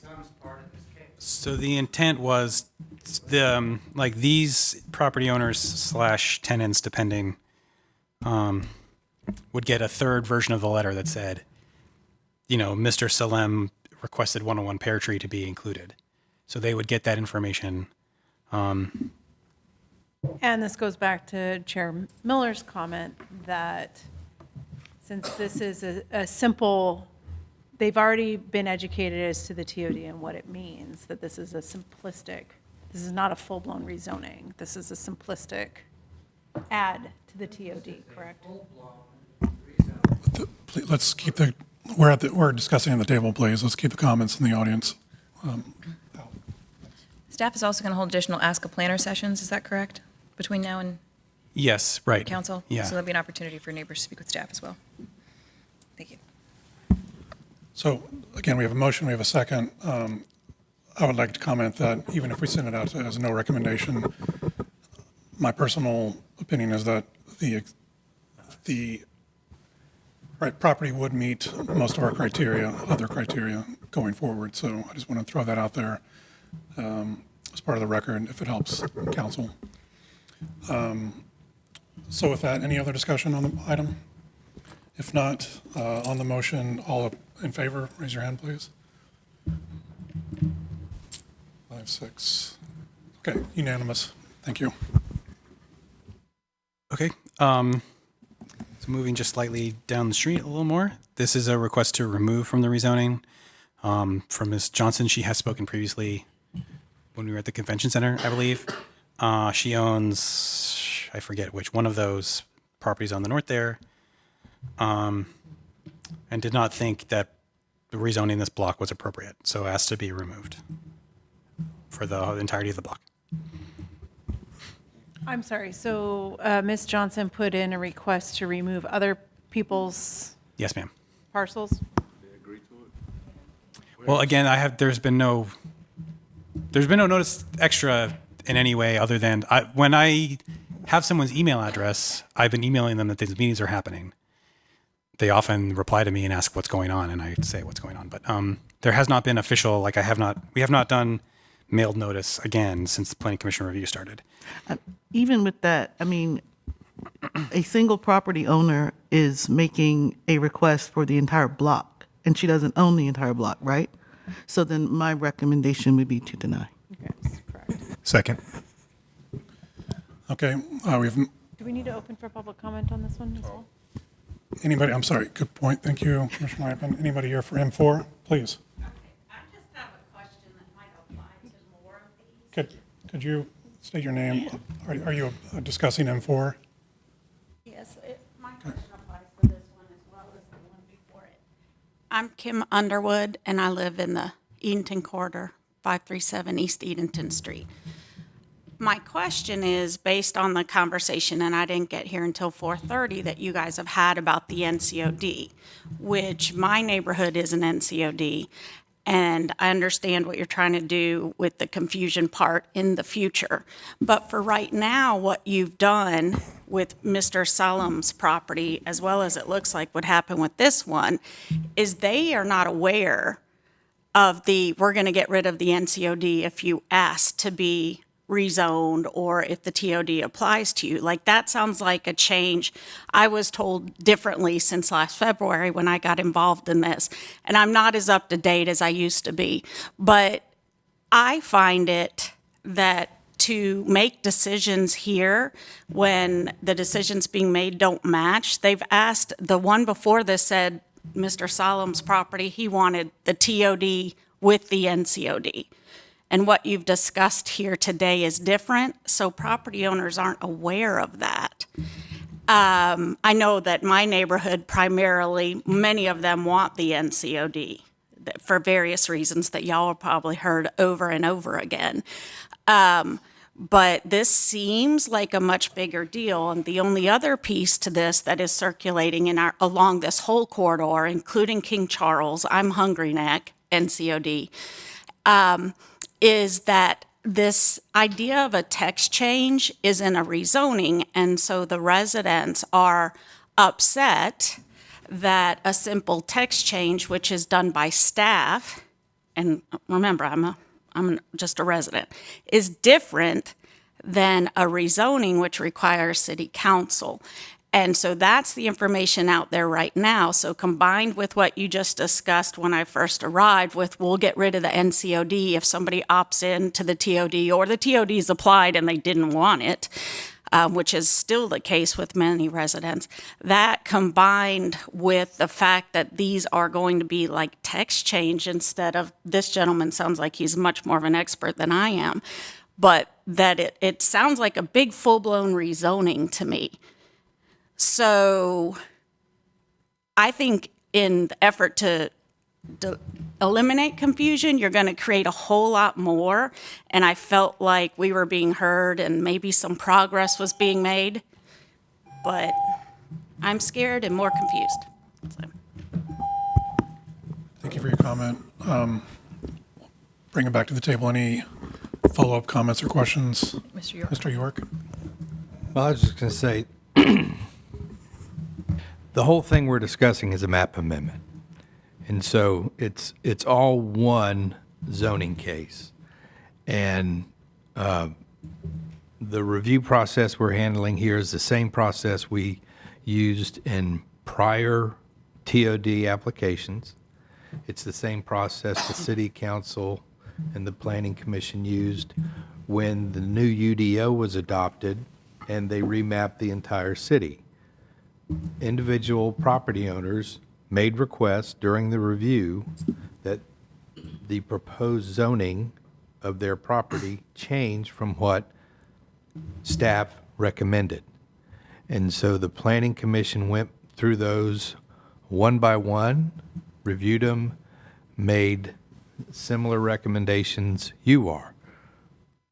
Support it, reject it, no recommendation. And so this entire process is a map amendment, and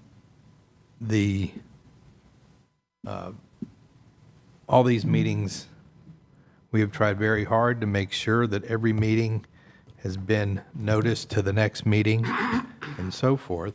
And so people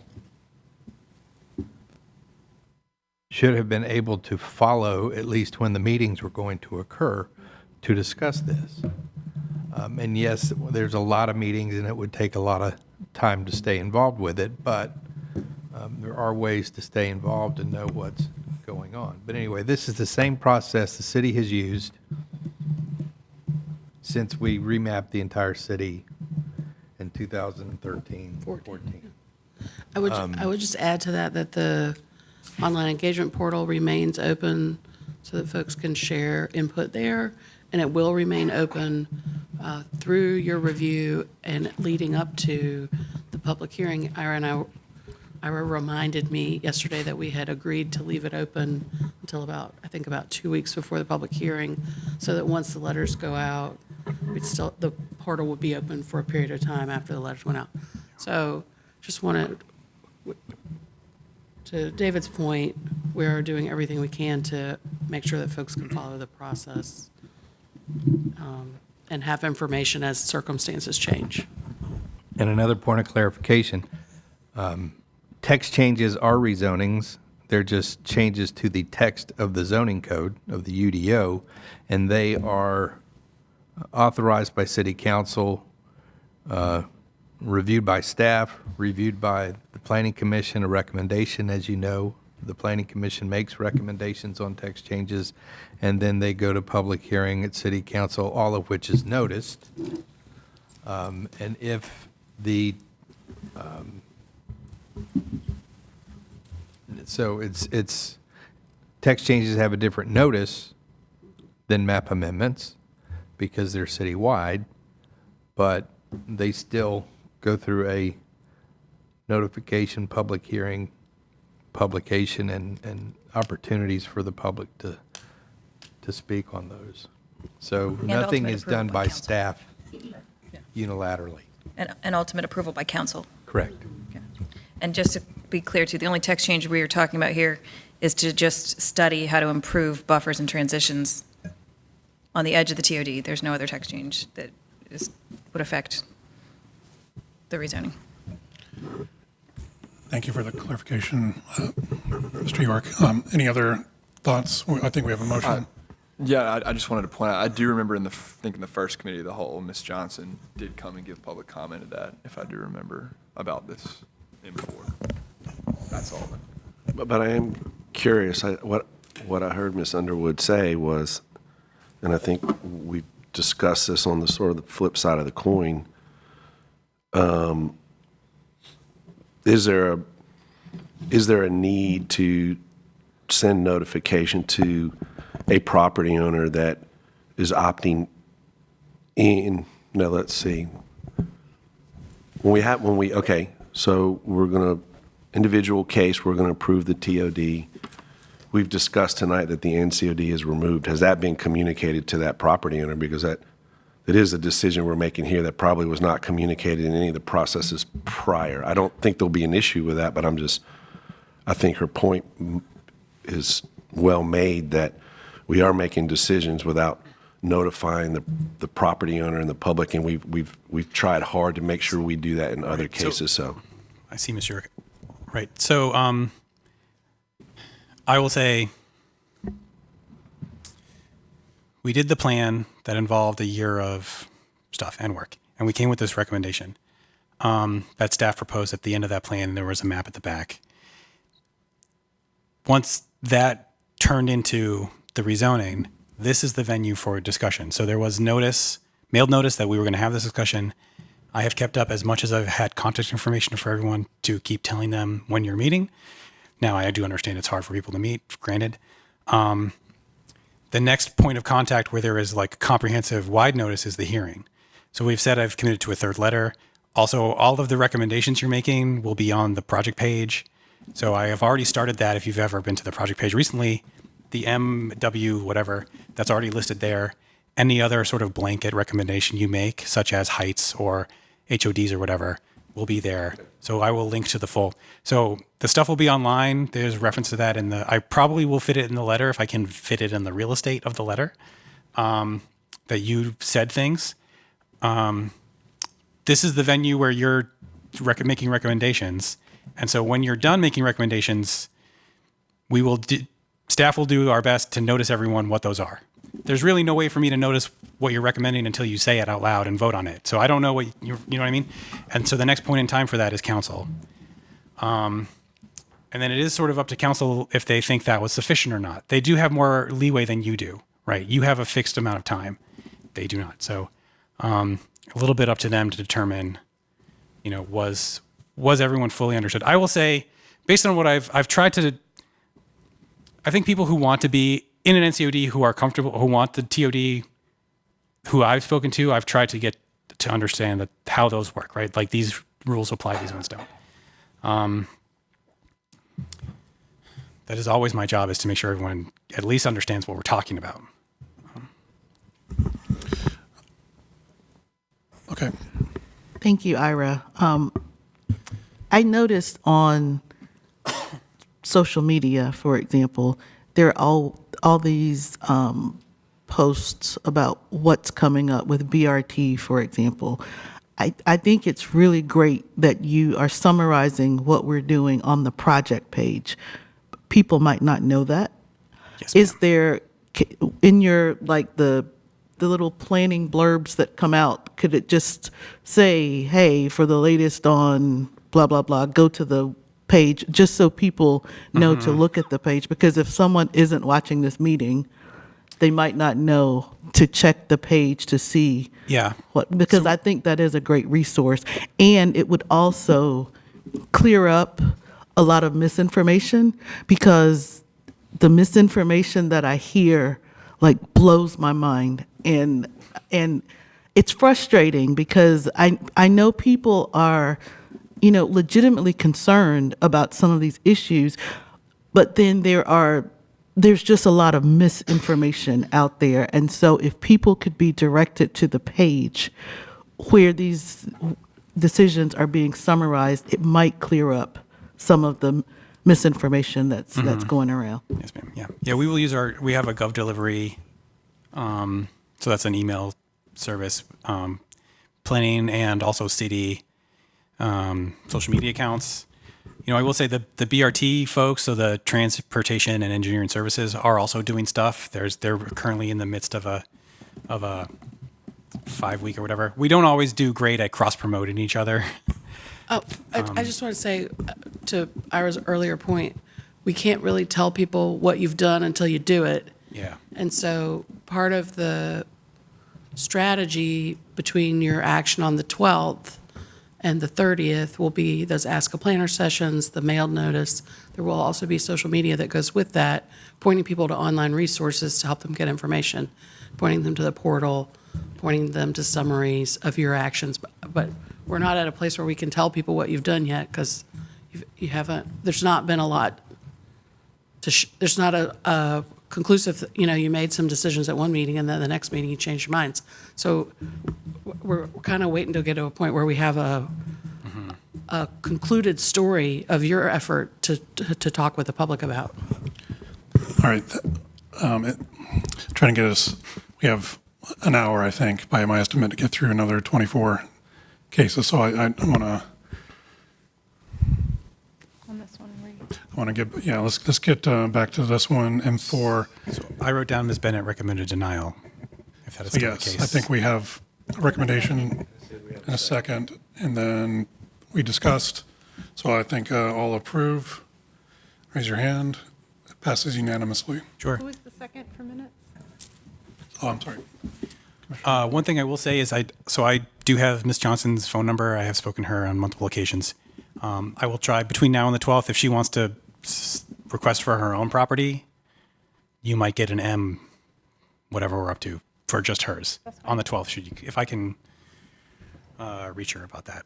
I think I should be able to. Yeah, so this is where the M1 was a denial. Okay, great.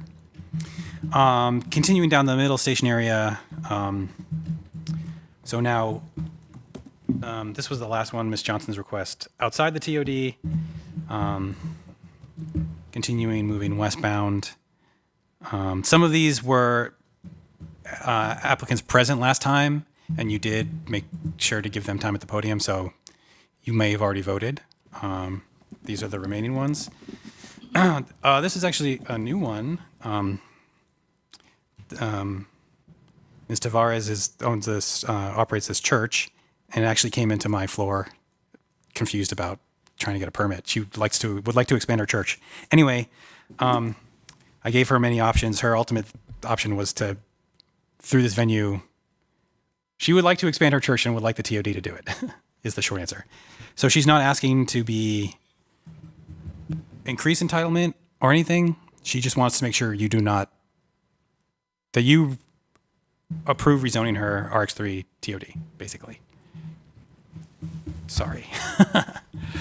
So that's like a public comment to say all ahead. Right, but given that she was a property owner, this sort of felt like equal treatment, in my opinion. She came and said, I think the TOD is good, I would like it. How do I tell people move that? to maintain the proposed entitlement for M13. Okay, we have a motion and a second. But before we vote, is there anybody in the audience who is opposed to this? Seeing none.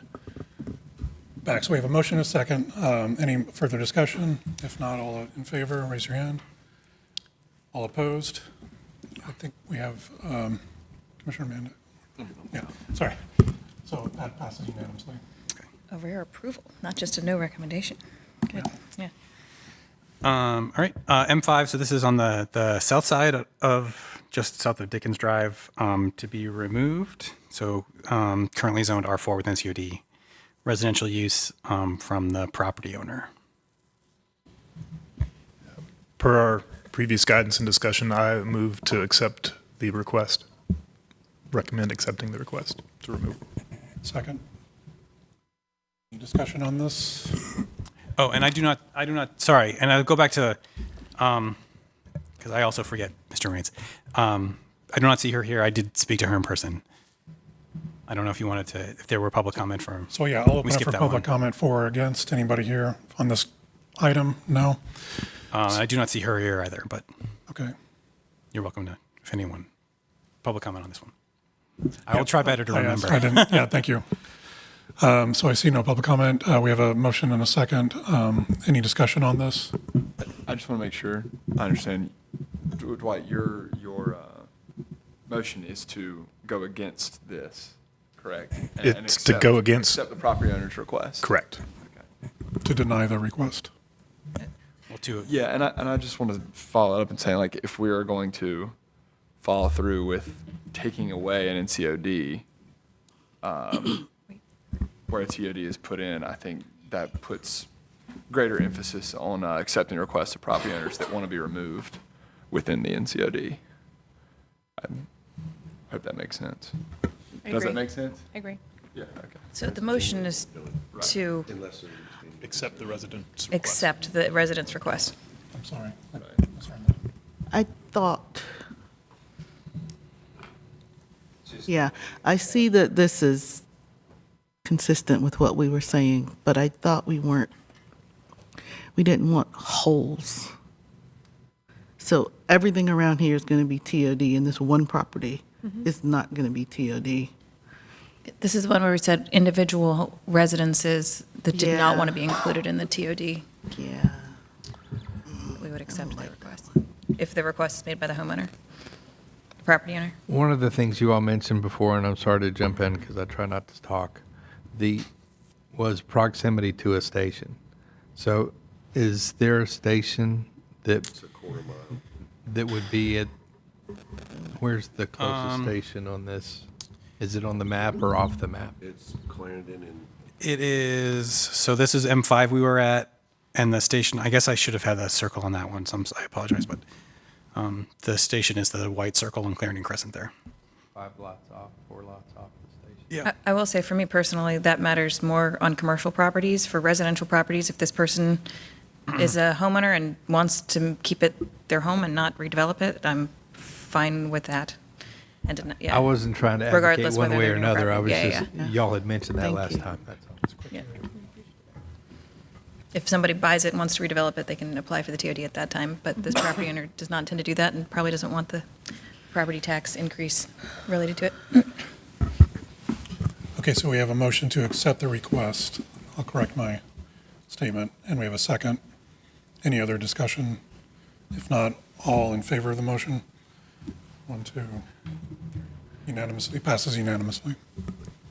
Thank you. Okay, so this is a request to be removed from the property owner. This is currently a fuel sales. So the proposal is CX5 with the TOD, and the current zoning is CX3. It is currently, it's currently a commercial use, right? And the station is properly labeled on this one.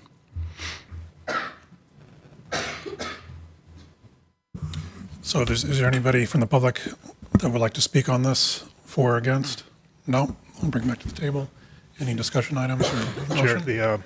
we got a station really nearby, and as far as fuel cells go, the TOD, I think, provides greater protection for non-conforming uses than what currently exists for their frontage. This would actually increase their ability to maintain this as a fuel sales point going forward and to expand. So I would, if everybody's okay, then we can do we need to do public comment before we make a motion? Yes. Oh, I'm sorry. Then I would remove to deny this request. Second. We have a motion to deny in a second. Any other discussion? If not, all in favor of the motion? I'm sorry, go ahead. I'm not positive I understand what we're voting on. We're not moving this from the rezone. No, they have they're trying, the request is to remove themselves from the rezoning, Right. and I would like to deny that request.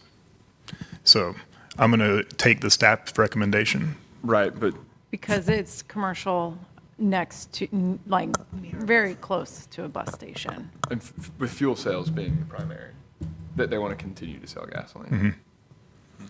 And they're already non-conforming under the current rezoning. So if they actually get mapped in the TOD, they are, under the TOD, they have more generous exceptions for non-conforming Got it. uses. That's the part. Thank you. That's the part I was Yes. confused. Probably. Yeah, UL, that hadn't occurred to me until just now, but that's probably true. Yeah. Okay, any other discussion? If not, we have a motion and a second. All in favor of the motion? 1, 2, 3, 4, 5, 6, 7. All opposed? 1 opposed. Passes 7-1. CJ, just to inquire.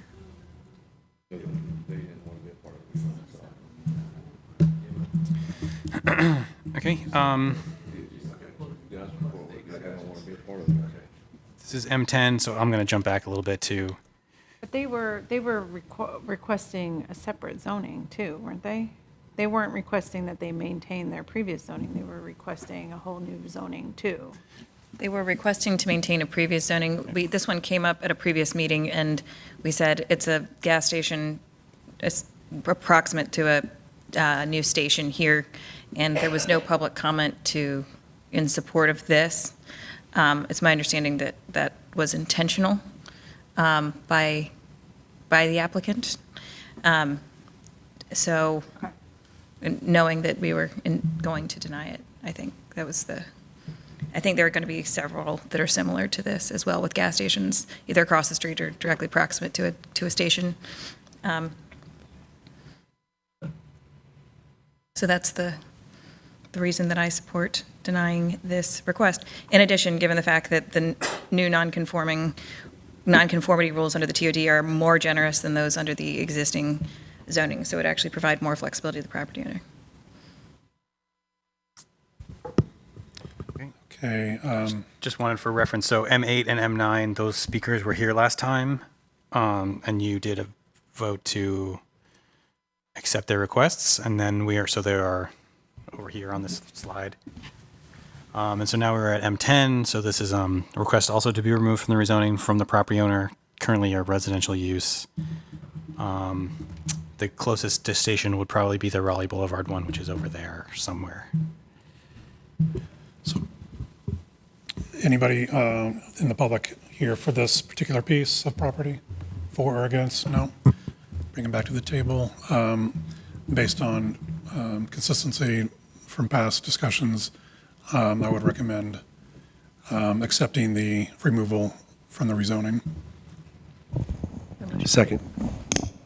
So that's a motion and a second. Any discussion for this property? If not, all in favor, please raise your hand. 2, 3, 4, 5. None opposed, so it passes unanimously. M11 is on Pool Road. The request to be removed. So this is one where it is at the southernmost edge. It's probably a property that's inside the Beltline anyway, the farthest from the corridor itself. So we're not proposing a height increase actually for any of this block. It was just the TOD. I can go back if it, so it's down here, right? So that is a request to be removed, and given, it represents the farthest from the station that we were proposing the rezoning, the staff recommendation here is to accept, which is different than the other commercial properties you might have been seeing. So that's why I just want to explain that, because of the distance on this one. Thanks. So request to be removed, sorry, to reiterate. Okay, thanks. Anybody here for or against on this piece of property in the public? No? Bring it back to the table. This is a bit of a different commercial request, so open it up for discussion. I'm going to assume this is, looking at Google Maps, I'm going to assume it's because it's a auto repair shop. That's why they want out of the TOD. I mean, they're not here to speak for themselves, but I'm just guessing why they would want to be removed.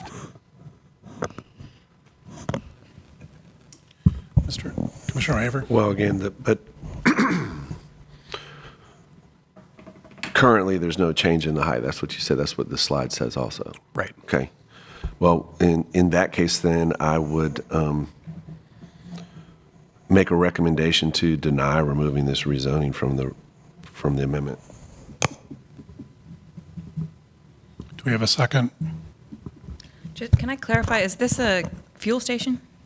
I think it's a vehicle repair Auto repair? or perhaps sales. I'm a little unclear.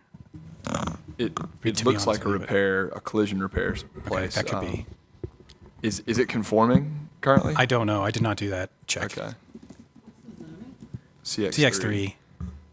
The use shouldn't be a problem, and there's no frontage based on what's up on the screen. So they wouldn't have a frontage conflict unless the TOD was applied. Then they could have a frontage issue because. Yeah, so vehicle repair is a prohibited use in the TOD, so they would become non-conforming. Right. They are most likely not now. They might be from some site element, like impervious surface or something, I don't know. But that use is allowed in CX. Yeah. Yeah, but it would not be in the TOD. They would become non-conforming if this were rezoned. Right. It would become non-conforming if it went to the TOD. Correct. Right, but it is not now. Probably not. I didn't do an analysis, but. Just curious, Commissioner Haver, why do you move tonight? It's a commercial property within the TOD, and I think it's appropriate. There's no change in height with this suggestion, so I think it makes sense to stay in the TOD, and they're asking to be removed. So It would make them non-conforming. well, there's lots of non-conforming that it's no issue unless they go redevelop the site. They can stay non-conforming if they maintain there and don't go for any permits as long as they want. That happens all over the city. So it's not like by doing this zoning, someone correct me if I'm wrong, by making this a recommendation, we're not going to go knock on their door and tell them they need to spend money for improvements. It's when they come and do future improvements or need permitting that they'll have to abide by the TOD zoning requirements. And I'm in favor for this particular one. Yeah. If what? What if they need a permit to renovate their building? They would be non-conforming and wouldn't be able to get it. Yeah, there's certain criteria, there's certain thresholds, correct, on the level of if you need to improve your plumbing and redo your bathroom, you're not going to be, I'm generalizing here, I don't know the code. Minor repairs, I do not believe would create them to be in a non-conforming state. I'll just say, this one's different for me than the previous one. On the previous one, the fuel use was already, and the location, it was already non-conforming, and it was across from a station, and I believe that the applicant was advised that that was perhaps not this. I think that is, I don't want to speak on behalf of the applicant or their counsel since they're not here, but I believe that that one is different than this one, where this one is not already non-conforming and it's not near a station. So unless we learn new information, in this case, I would be comfortable accepting the request so that we don't create a new nonconformity that didn't already exist, unlike the previous case where a nonconformity already existed. I think that's where I am too. Yeah, because the other one was already non-conforming, I didn't have as much concern about it, but creating a non-conformity for a small business, I don't want to make it difficult for existing small businesses in the corridor. So I would support accepting their request in this case. Yeah, I would agree with that. However, we have a motion to deny the request. No, deny. So I guess that means it Fails. Which way? Fails. So would somebody like to make a motion? So I move to accept the request. Okay, second. So we have a motion and a second to accept this request, M11. Any other discussion? All in favor? All opposed? Passes 7-1. Thank you.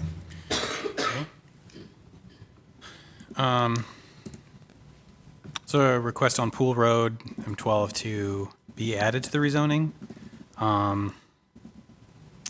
So currently zoned CX3 with conditions.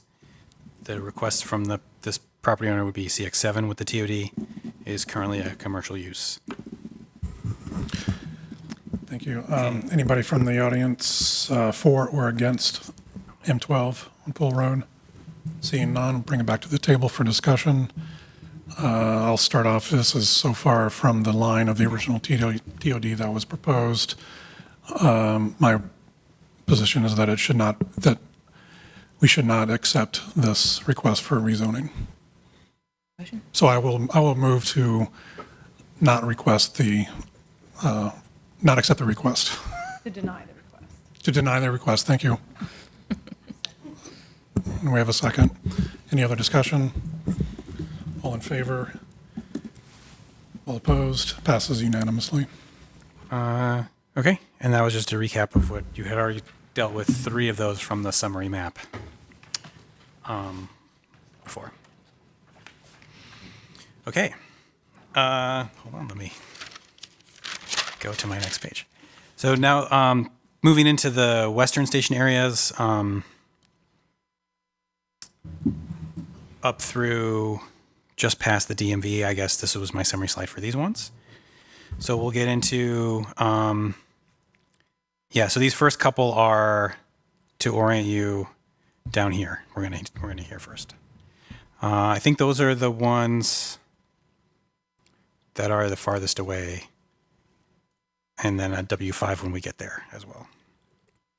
So this one is to be added to the rezoning. So currently zoned R4.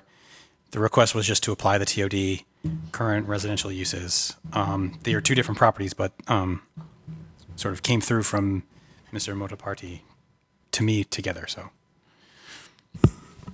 Thank you. Is anybody in the public here for either of these 2 properties, W1?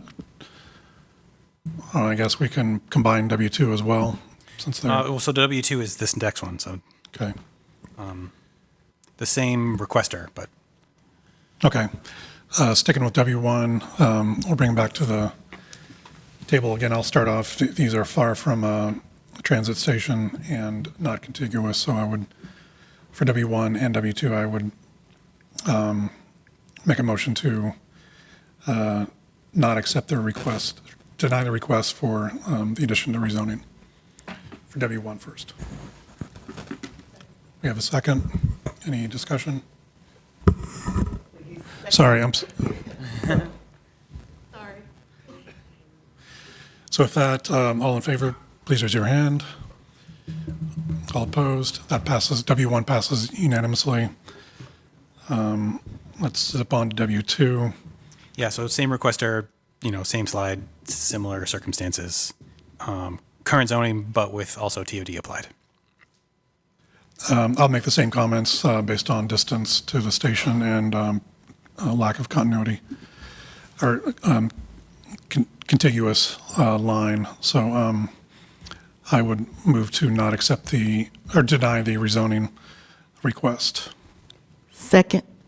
Thank you. So we have a motion and a second. Any comment? All in favor, please raise your hand. All opposed? That motion passes unanimously. Okay. Just for clarification, when we keep making these motions, y'all keep saying deny and approve and so forth. You're talking about accepting their addition or removal or rejecting their addition or removal, it's not really a zoning request. We're talking about amending the zoning request, which is the whole corridor. Just When I'm making my motions, I'm either advising to deny or accept the resident request. Yes. Okay. Yeah.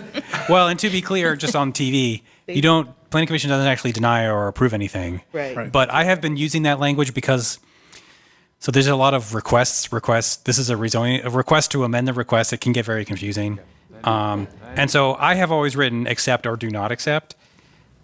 I did not want to say that you are also recommending accept or do not accept because then, it becomes very unclear who said what and about what. So I have been sticking with the approval or denial just to draw a distinction between staff and Planning Commission, but you're not actually approving or denying anything. You always make recommendations for that. I just want to, since we're pointing that out. And I might throw in, I would, it's probably going to be extra work, but I think there's actually 3 categories. There's approve, no recommendation, and deny. Correct. And there are some where we are actually approving, not just no recommendation. Right. So Correct. that may need Yeah. Another category. I do like the 12. reject. That is a good. Yes. Okay. Yeah, so moving on to W3, request to be added these 2 lots that I think might have a battery. I don't remember their frontage address. They might be this other street here. But anyway, are contiguous, so currently zoned R10 and would like to be RX5 TOD, which is what we're proposing for these ones that front Pool Road in New Bern. Currently residential use and owned by Mr. Moss, the property owner, or his company. Thank you for this, W3. Is there anybody from the public for or against that would like to speak? Seeing none, bring it back to the table for comments and questions. Commissioner Lyman? How does this get impacted with the new height alternative C? Well, I think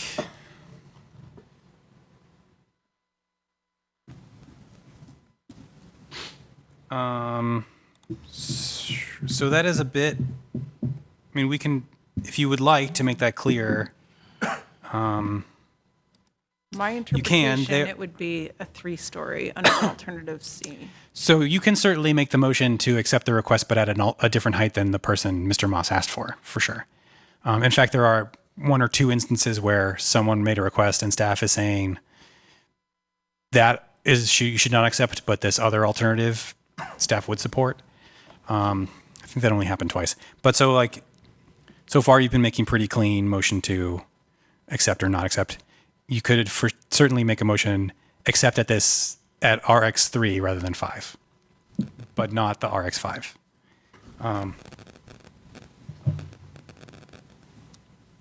But this is also a case where it's contiguous and adjacent property owners have not been notified. So in light of the concern there, which I agree with, I'm comfortable making a motion to move this forward with no recommendation. Second. I do also want to point out, I'm not sure if this is, it's kind of unclear to me, but I was just looking at it on Google.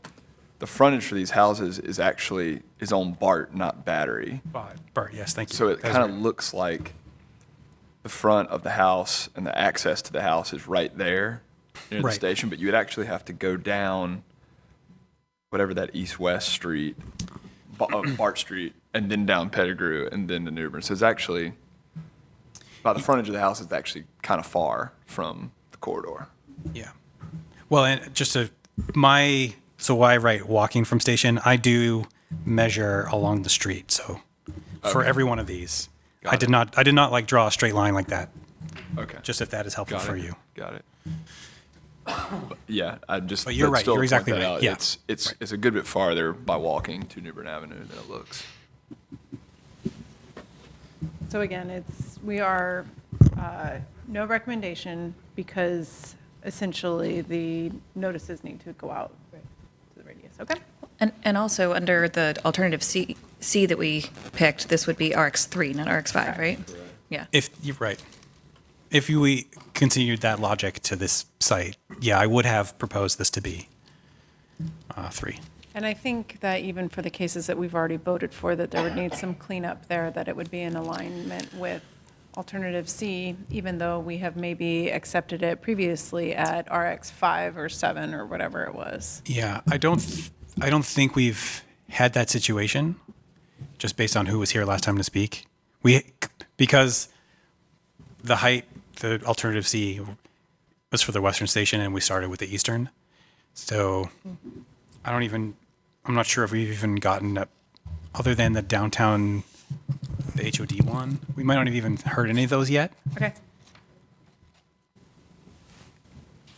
But yes, point well taken. If you are making sort of a global, it would take some cleanup. And at some point staff will have to very clearly update our spreadsheet. We have a spreadsheet that, this parcel will go from this to this, right? So there will have to be an adjustment to the application at some point during council review so that everyone is crystal clear. Because then I think here that, in this case, James Moss didn't necessarily say, I want RX5. He Correct. said, I wanted to be part of the TOD. Okay. He probably told me he wanted to be whatever these people were, to be fair. Yeah, I think he probably said he wanted to be. But if you are recommending that these property owners also be 3, So if The James logic would- Moss says that he wants to be RX5, then that is his request. And we are no longer supporting RX5 in this particular area. We're supporting RX3 based on alternative C. So I think that changes. So his request would effectively then be denied based on the application of alternative C. Because it would be an upzoning. Or we would just recommend a change to it, right? Instead of just denying his request, we could just recommend something new. But I think the no recommendation, I think council can figure it out. yeah. If they accept With our the comments, yeah, Yeah. right. And in the notice that you would send out, would it say RX3? Or would it still say RX5 with TOD? So, since this is city initiated, normally when a rezoning goes through planning commission, the applicant has the power to change it. You request a change, they make the change. If that's so, and then you vote on it. When the case is noticed to council, we update. So we don't tell people, we tell people what is the current request. So normally, if I were, John Smith, property owner, and planning commission said, I'm concerned about traffic, and I said, okay, I'm going to do this, and they amend their petition, when staff sends the letter for council, we don't reference the old thing. We reference whatever is going to be voted on by council. Okay. In this particular case, because we're the applicant, our approach has been that we're not changing the request. The request is what we submitted a year ago. What we're doing is keeping track of the way because the applicant is technically council here, sort of. So for the most fullest transparency, what we've been doing is staff has not been amending the request on council's behalf, if that makes sense. We're not, So we're going to notice the original Z92, and then also all the ways that Planning Commission is recommending that the original be changed, and all the ways that everyone else has asked for the original to be changed, Mr. Moss and the other 50 people. So that has become quite lengthy. So I fully understand that, and for some folk, you'll have to find your actual neighborhood to see what is different. But that is for the record keeping to have the most information as possible. Is sort of like, here's what council told staff a year ago. Here's what everyone else has asked. Here's what Planning Commission has said, all in one together is how we've been doing it. Okay, thanks. Yeah. That may or may not have been a good idea, but that's what we thought was most appropriate. Okay, so we have a motion for no recommendation on the table. And did we have a second? Okay, Mr. Otwell seconded. Any other discussion? Okay, all in favor, please raise your hand. All opposed? 7-1, passes 7-1. I would vote to deny it if that was my rationale. Okay, so staying in the same slide, this is, Mr. Poole, this is a request to increase entitlement. The Z92 is proposing RX5. The property owner would like RX7 instead with the TOD. So, sorry, I was writing a note. And to reiterate, you have recommended 3, Yeah, that's what I was going to ask. if that helps. So anybody from the public here to speak on this parcel? If not, bring it back for comments, questions from commissioners. I have trouble justifying this request outside of a separate rezoning process. I would, if there was no discussion, I'd be ready to make a motion to deny this request. Second. We have a motion to deny this request in a second. Any other discussion? What is the current zoning for it? It is, I think, RX3 in this part of the corridor. Yeah, because we were not rezoning. So these are all R10. We were only rezoning the mixed-use districts here, so that is RX3. RX3, okay, Yeah. thank you. Okay. No, this is not the current zoning. Yeah, this is how the request would, how the rezoning would change. Current zoning is RX3. Yes. So if we vote to deny it to maintain consistency with the alternative C, then its current zoning would be consistent with that as well. So essentially, Mr. Poole would not have any change. He would get the Except with TOD the applied, TOD. but right, correct. Yeah. Okay, we have a motion and a second. Any other discussion? If not, And it's to deny, correct? yes, that's right. All in favor of the motion, please raise your hand. All opposed? Passes unanimously 7-0. Okay, thank you.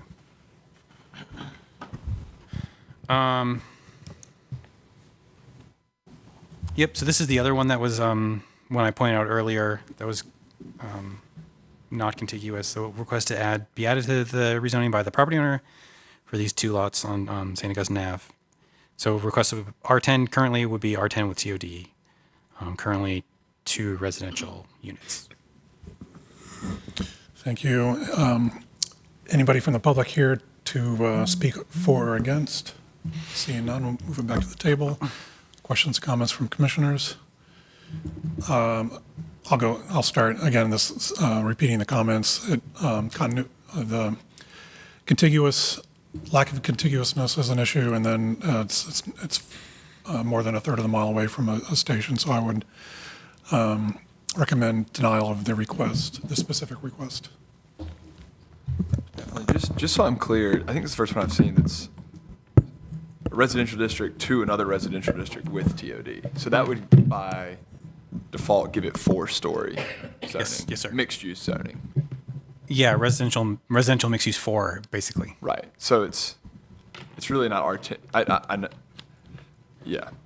It's R10 to basically RX4 is what that makes that. Yep. Just so I'm Yes, sir. right. All right. Wait a minute. What? So when Currently RX4? it's currently R10. R10. When the transit overlay district is applied to a residential R1, 2, 4, 6, 10, basically it replaces all of those with RX4. And there is no height bonus. It is just RX4. But there would be, the density bonus would still apply if it was to get the TOD there. That they would be able to do. Nope, they just get RX4. Allowing the TOD extension on this. Exactly. So So it it would does not have a bonus. Right, but if, what I'm asking though is if we passed it and it was still designated R10 with TOD, then they could still exercise their option to make it 6 stories, right? No, it's just RX4, flat out. You only get the bonus when you're in a mixed-use district. But I thought the TOD made it a mixed-use district if it was applied. This is like a very technocratic answer. The dimensional standards of RX4 are applied. The height bonus is not a dimensional standard. It's a different thing. Okay. So you don't get the bonus. You do get 4 stories if you want them, and you do get the lot sizes and the setbacks. But the bonus does not come with that. Got it. So that's essentially the same as the sorry to waste his time, but that's essentially Yeah, right. the same as the FTE Right. that we were talking Yes, about sir. earlier. Yeah, it's that's how it different in a works. residential, underlying residential versus Yeah, underlying. yep. Cool. Got it. Learning things today. Yeah. Thank you for clarification. So we have a motion and a second. Any other discussion? If not, all in favor, please raise your hand. Wait, we did a motion? Oh, okay. I did not write Missed that down. Yep. Can someone the motion? I'm sorry. Is everyone, let's try that again. Motion To not accept the request. Yeah. not to accept the request. Yep. All in favor? Passes Mind for the unanimously. 2-minute takers, who was the motion and who was the second? If you- So You Bri- made the motion. I made the motion and Okay, Brian thank you. second. Sorry. Both Chinith and I were behind. I missed that one too, so. Okay, great. Mr. Chair, I'll be right back. Okay, this is another bit of an unusual one. This is the DMV, currently zoned OX4UL. The zoning request is for OX5 with the TOD. There was a submittal, or no, this was a letter that we received via email that these folks here listed in the requester would like there to be a grocery store there and for that to be permitted in the zoning district. Office mixed use does permit retail, but not standalone. It has to have something else on top of it, so to speak. I see your question already, so I can stop and. I thought the city bought the DMV We property. did, yes, ma'am. You did or you didn't? We did. This was before we did. We're close to buying We're close to it. buying, yeah. We haven't closed on it yet. Yes. So they don't own it? No, these people do not. No, these are neighbors. So you can save, don't Okay, even- great. Just. I move to not accept, oh, wait. Sorry. Anybody here to talk Let's, about it? anybody from the public who is for or against this piece of property? No? I move to not accept the request. I move to deny. Deny the request. Ice. Second, although they do need a grocery store. We do need a grocery store over there. I live close by. There's no grocery stores around. Yeah. Just for the Okay, record. we have a motion and a second. Any other discussion? If not, all in favor of the denial, please raise your hand. All opposed? That passes unanimously. Staff agrees that a grocery store here would be great. I think we will rezone this through a public process separate with, figuring out the needs and the desires of the site, but. So again, these requesters here do not own this site and have arbitrarily come in and said, we want to make a decision on behalf of somebody else. Yeah, I did not. Everything everyone asked of me for the zoning to be changed, I have been communicating to you. I did not stop. I did not say you don't own this, you can't speak. In the essence Yeah. of transparency, I appreciate that. Yeah. Yeah, I have my other thoughts though Sure. about people coming in and trying to, but I get it. Okay. Okay, this is another bit of a weird one. So this is a request to reduce entitlement. So not even to remove from the rezoning, but actually to downzone this property, which staff supports in this particular case because of we did some historical research here. So Ms. Carter, who I believe is the daughter or granddaughter of the listed property owner, she came into an Ask a Planner once. Her property is zoned. So this is the And just to The be Employee clear, Credit she's Union? not the property she owner. is. She's the family. She came in with her mother or grandmother. I can't remember. But does she own, Her does she family does. Yes, have- ma'am. I Okay. represent the property. I just want to make sure. representing the property Yeah, they came in together, and she was sort of the contact person. Yeah, she was representing them. Right. But this is the State Employee Credit Union on the corner here. How can I hear you?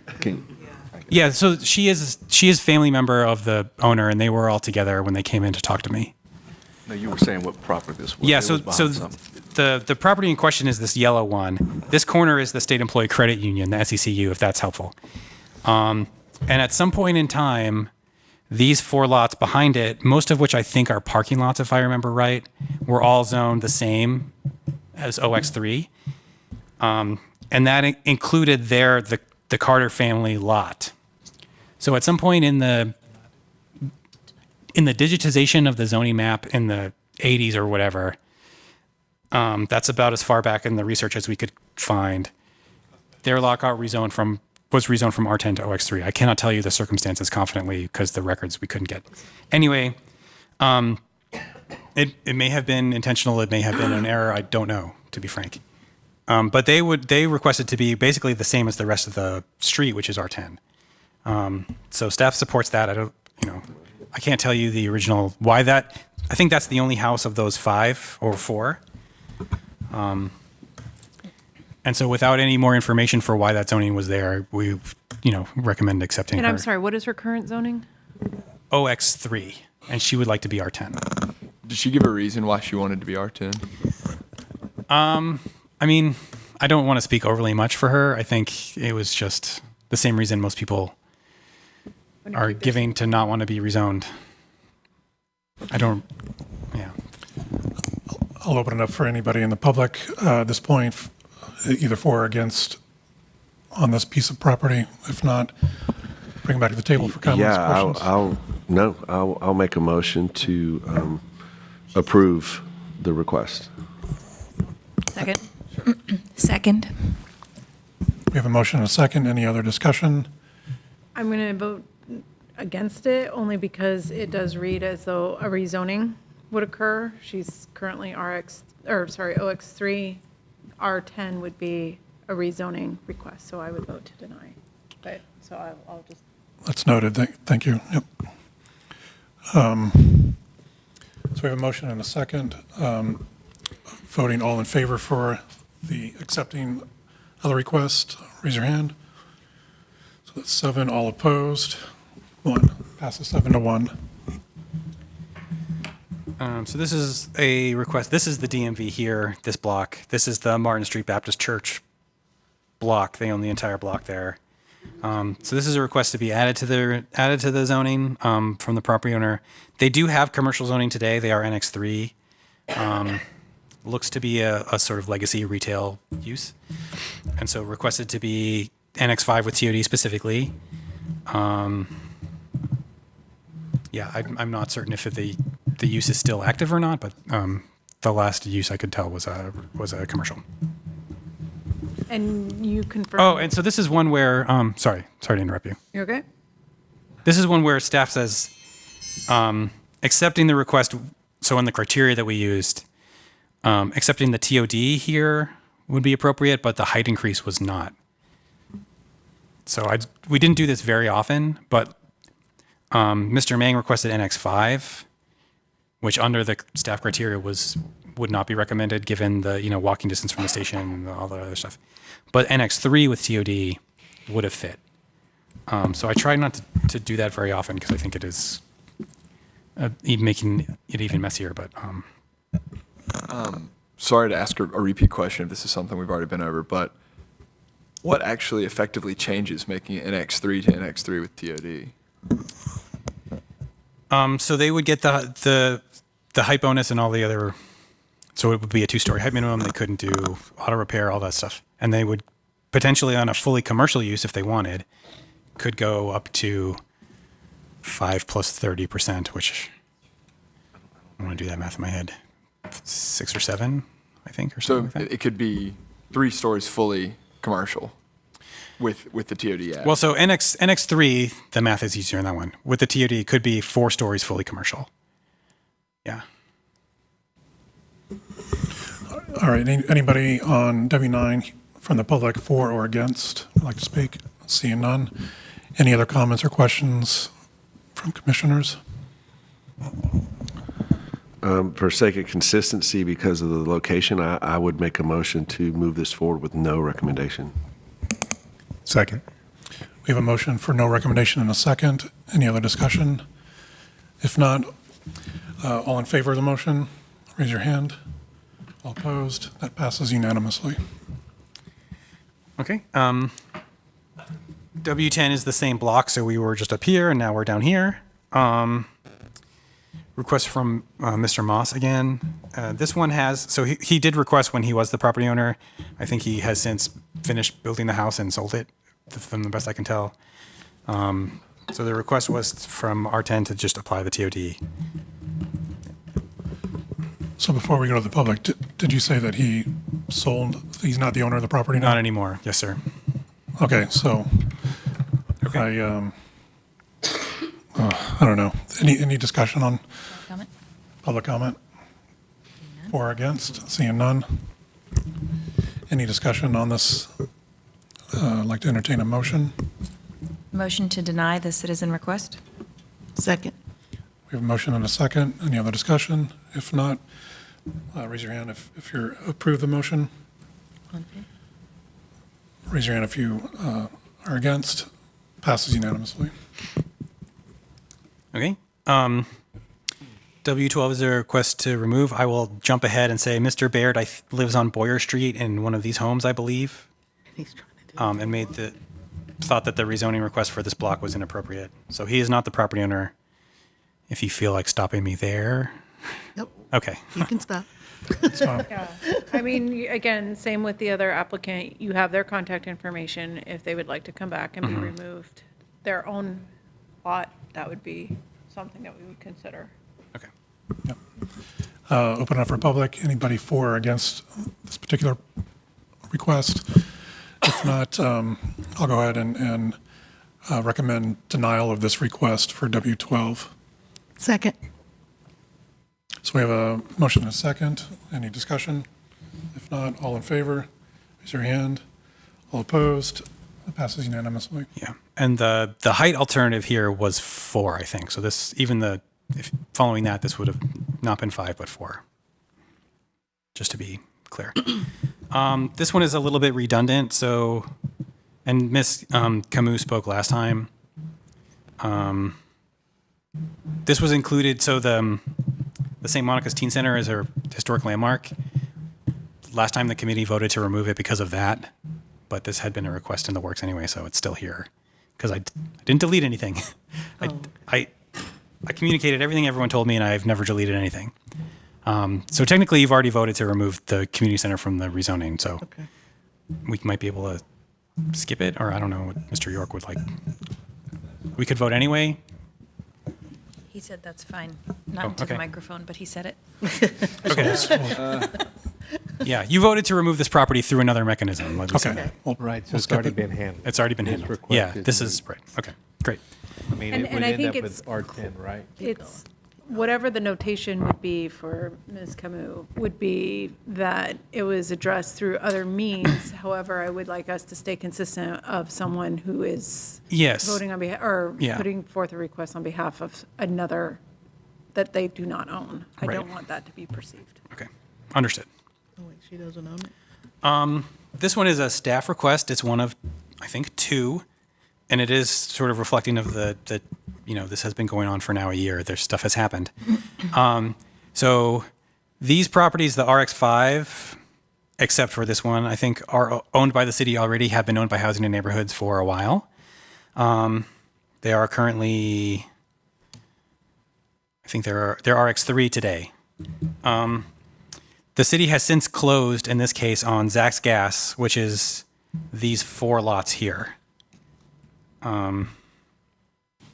So now the city owns this assemblage. So it is possible that this goes through a rezoning, like a public process rezoning similar to the DMV. This is less, given the size of the site, that may not happen. It could be that 5 stories is what it is. And it could be that the DMV has a lot more potential to have a lot more uses than residential. This one may or may not. it might be a more residential product. Anyway, so this is a sort of tepid staff recommendation that we just unify the zoning for the whole assemblage to make it easier to market and develop. So currently there were 3 requests here, right? There's RX5, CX5, and NX5, because we own this whole thing. So the recommendation is to split the difference and to have the neighborhood mixed use, the NX5, for the entirety of the site. How does this one get applied with alternative C? So I had left that out because I knew this was coming. And this was one. Alternative C had a couple of ones that stayed at 5, for various reasons such as this. So it had Zach's Gas, which is here where we are. It had Martin Street Baptist Church, which we have had a lot of communication with them and hosted many, many meetings with them. And this is what they wanted. So it was not represent. They have never submitted an official request because that request was like baked into the original rezoning, so to speak, which is why the TOD goes this far south in the first place, because Martin Street asked for it. And then there were a couple other requests that we have coming up that were also there were large sites that were 4 or 5. So when there was a large site over half an acre where there was a request for 5, I did not include that in this alternative because they had a separate thing going. So I thought that would be, yeah. All right. Did that answer I'm sorry, did that answer your question? Okay. Thank you. For this one, we'll open up anybody for or against on the public. Seeing none, bring it back. Since this is city initiated, city owned, all of this within the yellow line is city owned, is that correct? All but I think this very northeastern parcel Just is still a private property owner. Just to ask the annoying question, Mm-hmm. would notification have had to go out under normal circumstances? What do you mean, on notification this- of? On this request, to go from RX5 to RX5, CX5 to NX5, would that have had to have gone through a traditional rezoning process, which would require notification? Right. Well, yes. So these were all in Z92, so they're already proposed to go to 5 stories. So staff is recommending that the base districts be evened out. If we were to do this in a whole separate without Z92, then yeah, it would have been a traditional. If we had wanted to do that, and this project were not happening, then that would have been a traditional rezoning, and we would have said it would have been a So- staff initiative or council authorized. So if we were to vote it out with no recommendation, it would essentially get notification sent out, correct? So there are a couple paths forward. It's entirely possible that we can develop the site with just 5 stories and the districts we have. If we build an apartment building, 100% apartment building. I get all the That can be scenarios. built? I'm just saying Yeah. that if we were to vote it out with no recommendation, it would get the notification that this is Yes, what they ma'am. want to do, and therefore the community would be notified. Yeah, so I would be treating, in the same way I was saying their surrounding people would get a letter, Okay. we would be treating staff requests the same. Yeah, Great. for sure. Would you like to make a motion? I do have a question. For that final parcel that the city does not own, is the city in the process of acquiring that parcel? There was one that, I believe we have been trying. I see. I don't know the current status of where that is. Okay. Yeah. I know there has been an acquisition on Waldrop Street. I don't know what I can find that out for the 12th, if that's helpful. I'm fine with a no recommendation Okay. to help sort that out. I would support accepting this request. It does not increase the size of the TOD, doesn't expand the boundary. It doesn't really increase the entitlement of any of these parcels. It says that it does. Yeah. It would not increase the height, it would increase the uses allowed. Yeah. Yeah. I don't think that that's as significant, and I think that all these neighbors have already been notified that the rezoning is occurring. If I'm in the minority here, I'm happy to let somebody else make the motion and vote against it. I was going to say, I might agree with you on there, minus the one parcel that the city does not own that they're requesting to rezone. I think they deserve some. It's the two parcels that the city doesn't own. But they've been part of the notification and the ability. But not about the change to NX5. Right.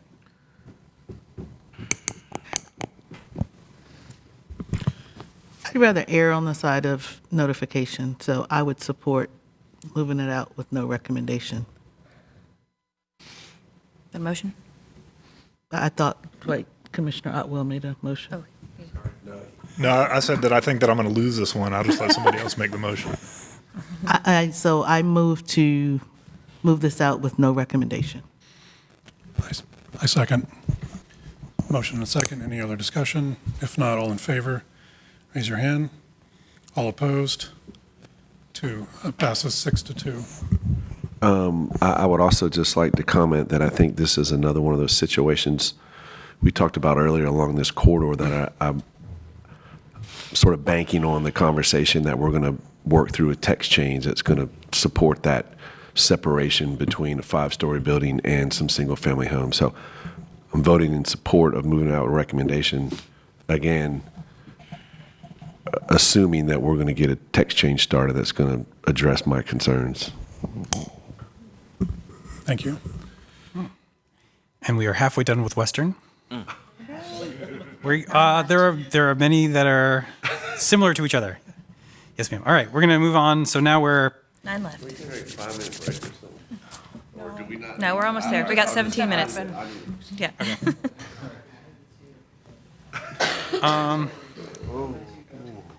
Stretch the legs. I think a lot of the weird, unique ones are behind us, I think. So this is a request to be added. Yeah, I will point out again, there is one that is not contiguous. That's where we're going next, W11. And this other one up here, 14, but that's easier to see on the zoom-in map. Yeah, let's just do it. Okay, great. Yeah. W11, request to be added pretty far from the current property owner.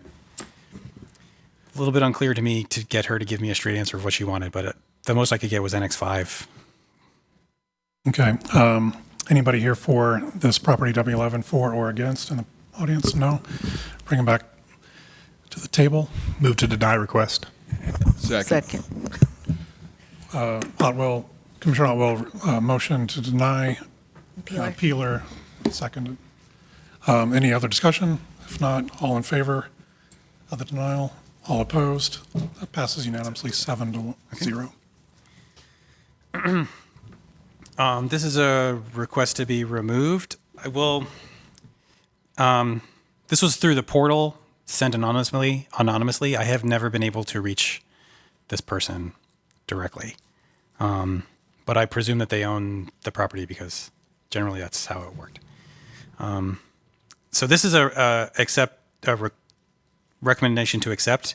There was another request just to the north of there. So similar to the ones that are far away, where the staff analysis is, the farther away you get, the less you're supporting the goal of the TOD. Sort of treated that as in this stair step area as well. So you did, I think, vote to recommend denial of that one because the property had changed hands. This one I could never get in touch with the property owner. So Is it possible this changed hands also? I don't think so. I think they're listed the same in IMAPs as from when I wrote them down. I just have never been able to talk to them. And so you weren't able to get in touch with the applicant or the Well, requester? the request was anonymous online. That happened a number of times on the portal, but I have been able to, through Googling and IMAPs, and occasionally have found someone's name on their work email or work website and call them or whatever. I've been able to contact everyone who submitted a request anonymously. That did not happen here. I was never able to reach this person. I cannot confirm the request of the property owner, right? Okay. So I'm good with that. Public comment? Yeah, I'd like to open it up for if anybody from the public here, for or against. If not, bring it back Move to the to table. deny. We have a motion to deny the request based off of unknown applicant. Right. Yeah. Based off of Second. not knowing who the We have applicant. a second.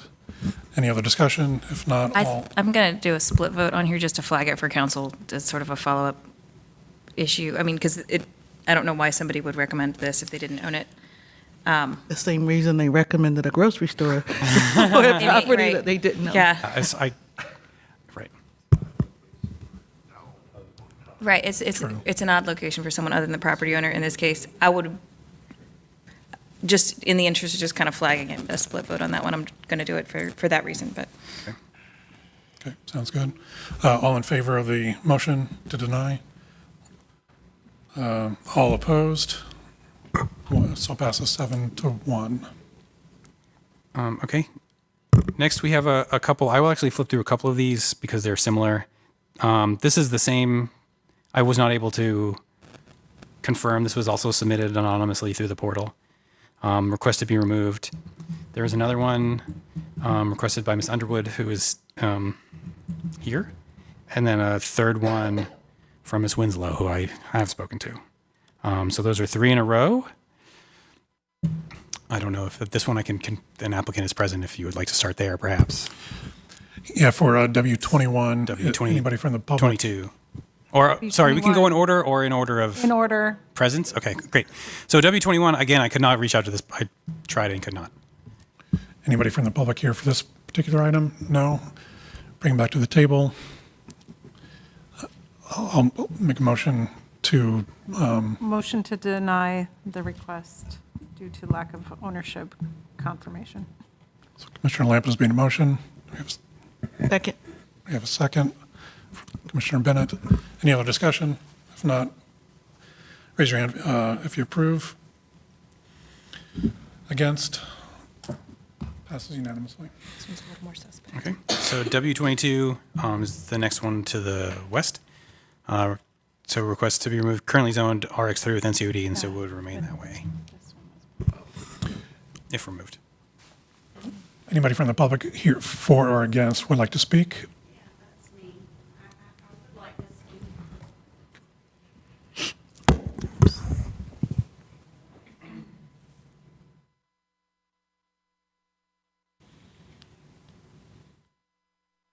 All right, I didn't realize my property was coming up. Y'all haven't seen me in a few months, lots of family stuff going on. But I do follow your Raleigh television network as much as possible, and I wasn't sure if this meeting would be on there, so I ran over here.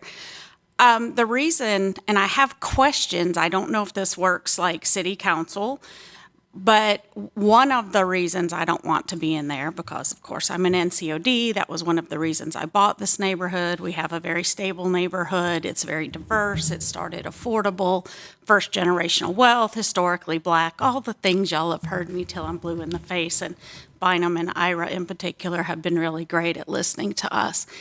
But my question is, if I am TOD, my property taxes are going to go up. I'm currently, well, I didn't realize I was getting zoned from residential when I bought it to RX back when the whole UDO and all that stuff happened. That's all old news. It was new to me when this all started, but I've owned it for 22 years.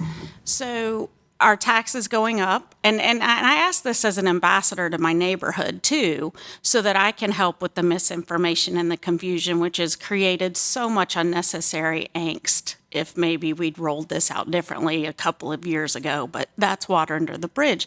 So are my taxes going up if I'm in the TOD? I think Bynum and Ira have already made the text changes. I don't know if they're approved to get, I'm a single family home. They got that taken out. That was my number one thing, because this is where I plan to retire, and I expect to be able to build on a bathroom and not have to go to the Board of Adjustments, and first floor bedroom, and, you know, maybe a bungalow instead of a 5-story thing. But so, and our biggest concern with the NCOD in our neighborhood is like, okay, we're opting out, and my neighbor is 541 East Edenton, Lamont. I don't know why he's not here, but that's why we want our NCOD, and we don't want property tax increases. But also, our neighbors beside us, if they opt in, they're going to be building 5 stories next to our single-family homes. Those are our concerns. Thank you for your comments. May I ask you to clarify, would you still like to be removed from the TOD? Well, do I have to decide that right now? Because yes, I do. I support the BRT, but not the TOD. And that's where I am. And I am open-minded, and I do appreciate people like Bynum and Ira who come to our neighborhood and help us. But our corridor has the signs in front of them, get rid of the TOD.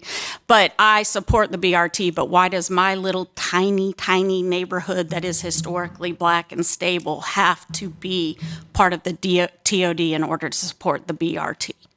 And those are two very separate, I understand, but we keep getting pushed back and forth like, well, you got to have TOD for BRT, but we don't agree with that or understand it, or maybe it's some kind of federal funding issue, but some more clarification. So yeah, I don't really want to be part of the TOD. I support BRT though. Thank you. Thank you. I'll bring it back to the table. Any comments, questions from commissioners? Yeah, I mean, just to respond to you, Ms. Underwood, I mean, we do not have to have the TOD to have the BRT work. And I think from a funding perspective, right, Bonham, isn't that what we talked about at a previous meeting? So I know there was some comments going around about that. I'm not sure where, but yeah. And I also just want to say I would support Ms. Underwood's request if she's here, she owns a property, she wants to be removed from the TOD. I would support that. Is that a motion? Oh, you have a question? Yeah, can we talk to the issue about property taxes that you raised? Had that question get answered, or do we know, does the TOD increase property taxes? So the county sets the property tax, not the city. The tax rate is generally based on current use and condition of property. If the current use does not seem likely to persist, then the county is more likely to consider highest and best use versus current use. I'm describing a very rough rule of thumb. I think generally everybody expects Wade County tax assessed value to increase in the next assessment. You know, they have already started the process to initiate the next assessment. I think we all expect tax to go up, assessed value to increase. You mean citywide or here? Yeah, Specifically? citywide. Okay. Just based on what's happened in Wake County in the past, is it 4 years or 8 years? I can't remember. So I completely understand. But Yeah. I don't think we can say that the TOD will absolutely make your tax go up more. So there's no, I think, so just a way to kind of distill it down. Property taxes, yes, I are going to go up. That is a 100%. foregone conclusion. There's going to be the assessment. We've had a lot of activity in the past couple of years.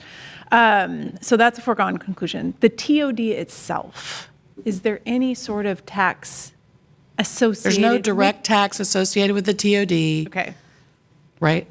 There's no, historically, Wake County has not looked at zoning and said, oh, you have this, that means this.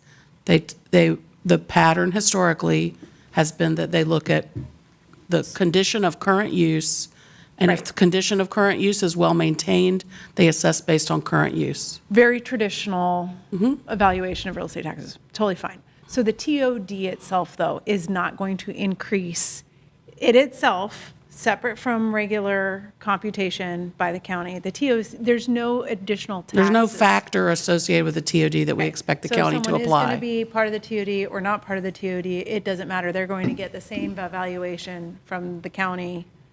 It's not going to really matter. The qualification I would make there is that if the property is not if the current use is not well maintained, the county would be very likely to assess based on highest and best use that could be achieved under the zoning. Right. Right. So if your house is vacant and boarded up, in this situation, you're more likely to be assessed at What could be done. multiple story. Yeah. Right, like not single family. But those are the extreme cases of neglect and blight and that sort of thing. Okay. Yeah, I mean, I don't think, I can't speak for the county. I can't speak for the assessor's office. I can just speak based on our past conversations with them and what we have seen them do in the past. Yeah. Right. Yeah. I do feel like I appreciate that comment a lot, because I feel like whenever I talk about taxes, I get my foot in my mouth. What is very unclear to me, though, so for sure when we're talking about like height increases, all that what is Bynum said is true. When you're talking about a bonus that is voluntary and that has never been had before, it is even less clear how the county will think about that, right? So like this was 3 and is now 5. If it is a boarded up house, they might think 5 and tax it on that value. If it is 5, will they tax it on 7? Like, But if they That have is the a- bonus, they're going to have affordable product anyway, and so it's not going to be. I want to speculate even less about how the bonus will come into effect, right? But so in this case, like, you know, the NCOD allows 30 feet, the TOD would not, but like, it does become less and less. We're as staff able to tell you what the county will think when their real estate appraisers do an assessment. I don't know. Okay, just giving a time check for everyone. Yeah. Who can Still stay good. here past Still good. 7? Who needs to leave at 7? Sorry, let me rephrase.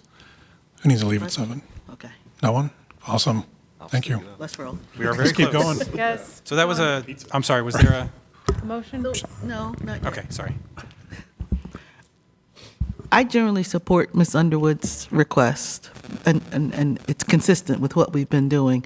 I just want to point out, my concern is when we remove her property, then that whole will be NCOD and everything around it.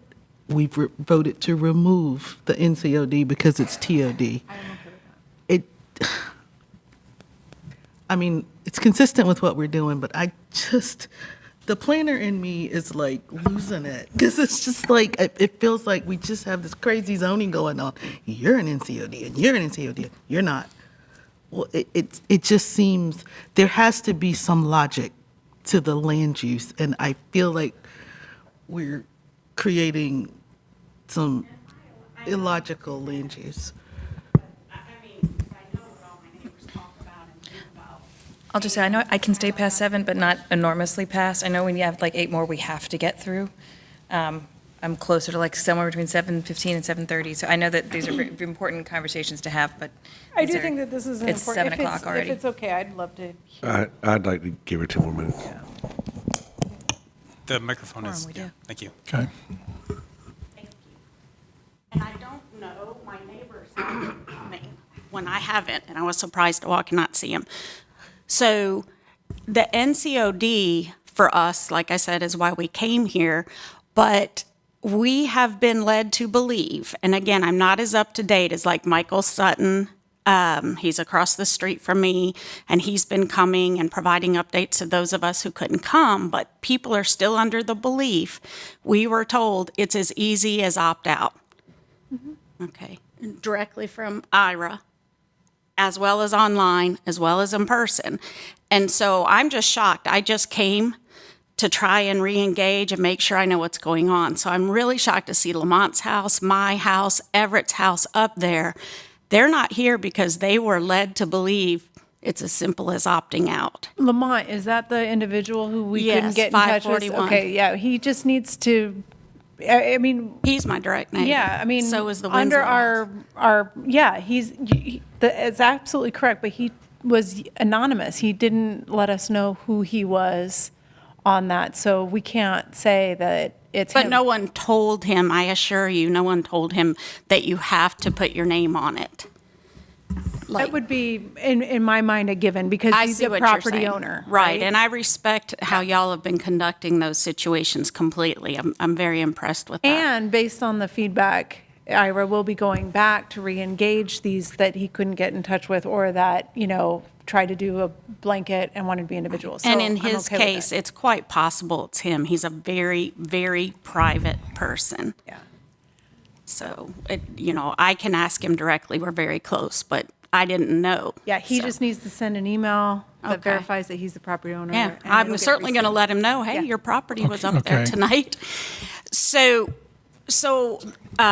that's my concern, is that these properties are being decided upon, and they were told all you had to do was go to the portal and opt out. Thank you for your comments.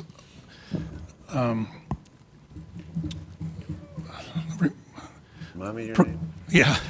Commissioner Bennett, did you make a motion? Oh, no, I didn't, I didn't make a motion, but if we're being consistent with what we've done, then I will move to accept the request to be removed from the TOD. So we have a motion to accept the request. We have a second. Second. Commissioner Layman was there first. Any other discussion? If not, all in favor of the acceptance, raise your hand. All in denial, or all opposed? That passes unanimously. Right. Next one. Not to take up too much of your time, but Ms. Underwood just asked this question, and this is, I've said this before. Plenty of people have asked me, like, this feels like I need to make a choice now, and I'm not quite sure. That's happened actually in other requests. So what I've told those people is always, this is going to council. So there's still more time. When you finally see what Planning Commission's full recommendations are, you're welcome to come talk to council. Part of the reason I've been keeping the original request is, so you can see the whole shebang. It doesn't look like, stuff's changing underneath you. So I'm on this one. I'm ready to make a motion just to save some time. It's the same situation, unless there's anyone from the public who would like Yeah, to speak. I'd like to Sorry. offer if there's anybody for or against on this particular one for W23. Seeing none. I'd like to make a motion to accept the request to be removed from the zoning. Second. Commissioner Havers made a motion. Commissioner Layman seconded. Any other discussion? If not, all in favor, raise your hand. All opposed? That passes unanimously. Okay, this is a staff request to amend what was a miscommunication in the mapping. So we recommended down in properties in the historic overlay district. You may recall we had this discussion last time. We were requesting DX3, so it would expand uses but keep the certificate, the historic overview process. And in the mapping, this got DX3, this got DX3, this got DX5. So I'm sure it was because someone drew 5. Could have been me, could have been somebody, and that got applied. That was not the intent. The 3 looked like the 5. Something. The 5 is not real, right? Height is meaningless here because the COA process controls height. So, but we don't want to miscommunicate that the zoning is doing something that we never intended. So staff is just asking for a cleanup so that all of this is DX3 uniform. I'll make a motion to accept the change to this proposed entitlement. Second. So we have a motion and a second. Before we vote, I'd like to open it up for the public. Anybody for or against this particular parcel? Seeing none. Any further comment on the motion? Seeing none. All in favor of the motion, raise your hand. All opposed? That passes unanimously. Okay, very close. So this is a request to be added to the rezoning in the same, not for the transit overlay district, but in the same way we're talking about the downtown uses. So Ms. Perry owns one of these lots. She might own the violin store. So there's one, these are all office mixed use 3, or there's one neighborhood mixed use 3. That is a fairly recent rezoning. The violin shop on Hillsborough Street relocated. And Ms. Perry owns either that building or the neighboring building, I don't remember, and thought that more uses on her block, the same argument on the violin store. But again, she doesn't own She all doesn't those own sites. She owns one of them, yeah, but not all of them. Right? I make, All right, before we, anybody on the audience for or against this? No. Coming back to the table for discussion. make a recommendation to deny this request. Second. You have a motion to deny and a second. Any other comment, questions? All in favor of the motion, raise your hand. All opposed? Passes unanimously. This is a request for the current location of the Explorers Elementary School. I think they're still there. I know they are looking for a new unified campus. Anyway, so the request, the Z92 is to propose NX5 NC2 TOD, and the request is to affirmatively remove the NCOD. So this might be redundant with decisions you already sound like you're making, but you are welcome to skip it like the last time that happened, I guess. Just to ask, how is this impacted by alternative C? This was still at 5 Okay, because it's a very large site, and I had contact with the owner. okay. But we've already voted to recommend removing the NCOD because it's in the TOD. Right. So they effectively got the request. Okay. So I will handle that the way we did before, Is anybody just to here talk reference your about other it? vote. I would like to offer any public comment for or against. I think that's my- Seeing none. You're good? Okay. And this is the neighboring property owner with the same request essentially has the NCOD on part of this site and would just like it removed in totality. It's like that's already been taken care of. So similar, skip like the last one. Okay.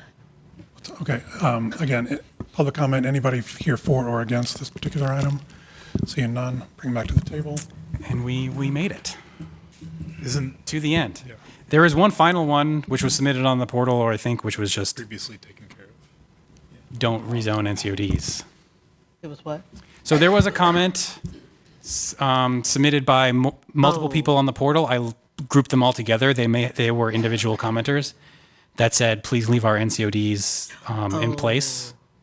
That's what Ms. Underwood was talking So about. some of them are redundant. Mr. Sutton has spoken, Ms. Lael has spoken. I don't know, or some of them had individual requests, some of them did not. These were all from the portal that all said the same thing. And so I grouped them all in this other. 01 is the only other.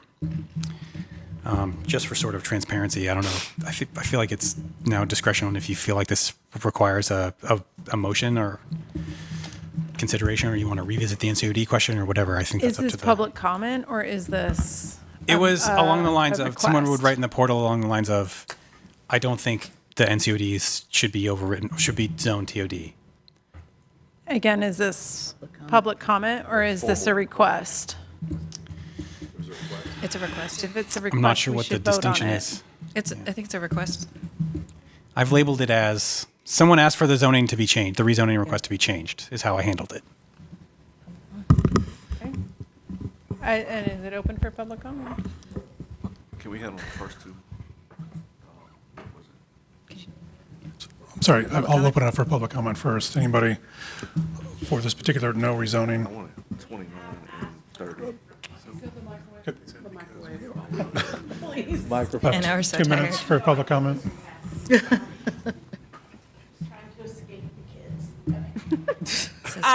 We have asked how we formally request this, and not for the 5 NCODs in the quarter, just for ours. Ours is very small, historically black neighborhood with every single one of us, that's about 30-40% black, but every single one of us has been there for many years, like 20 plus. So we have been asking, and Michael Sutton is kind of the dubious lead these days on how do we submit our formal requests. Like, we've done a petition, we've had the Society for the Preservation of Historic Oakwood, which we are adjacent to Oakwood. In fact, the other side of my street is historic Oakwood. So we've asked, and we would do whatever we had to do, but we have all spoken at city council meetings, we've come to planning commission meetings, we've done a petition, we've done the open portal, we've done social media responses. So we've done a lot, but if there's something we could do to keep our NCOD, we would appreciate it. Can I ask Mr. York a question, please?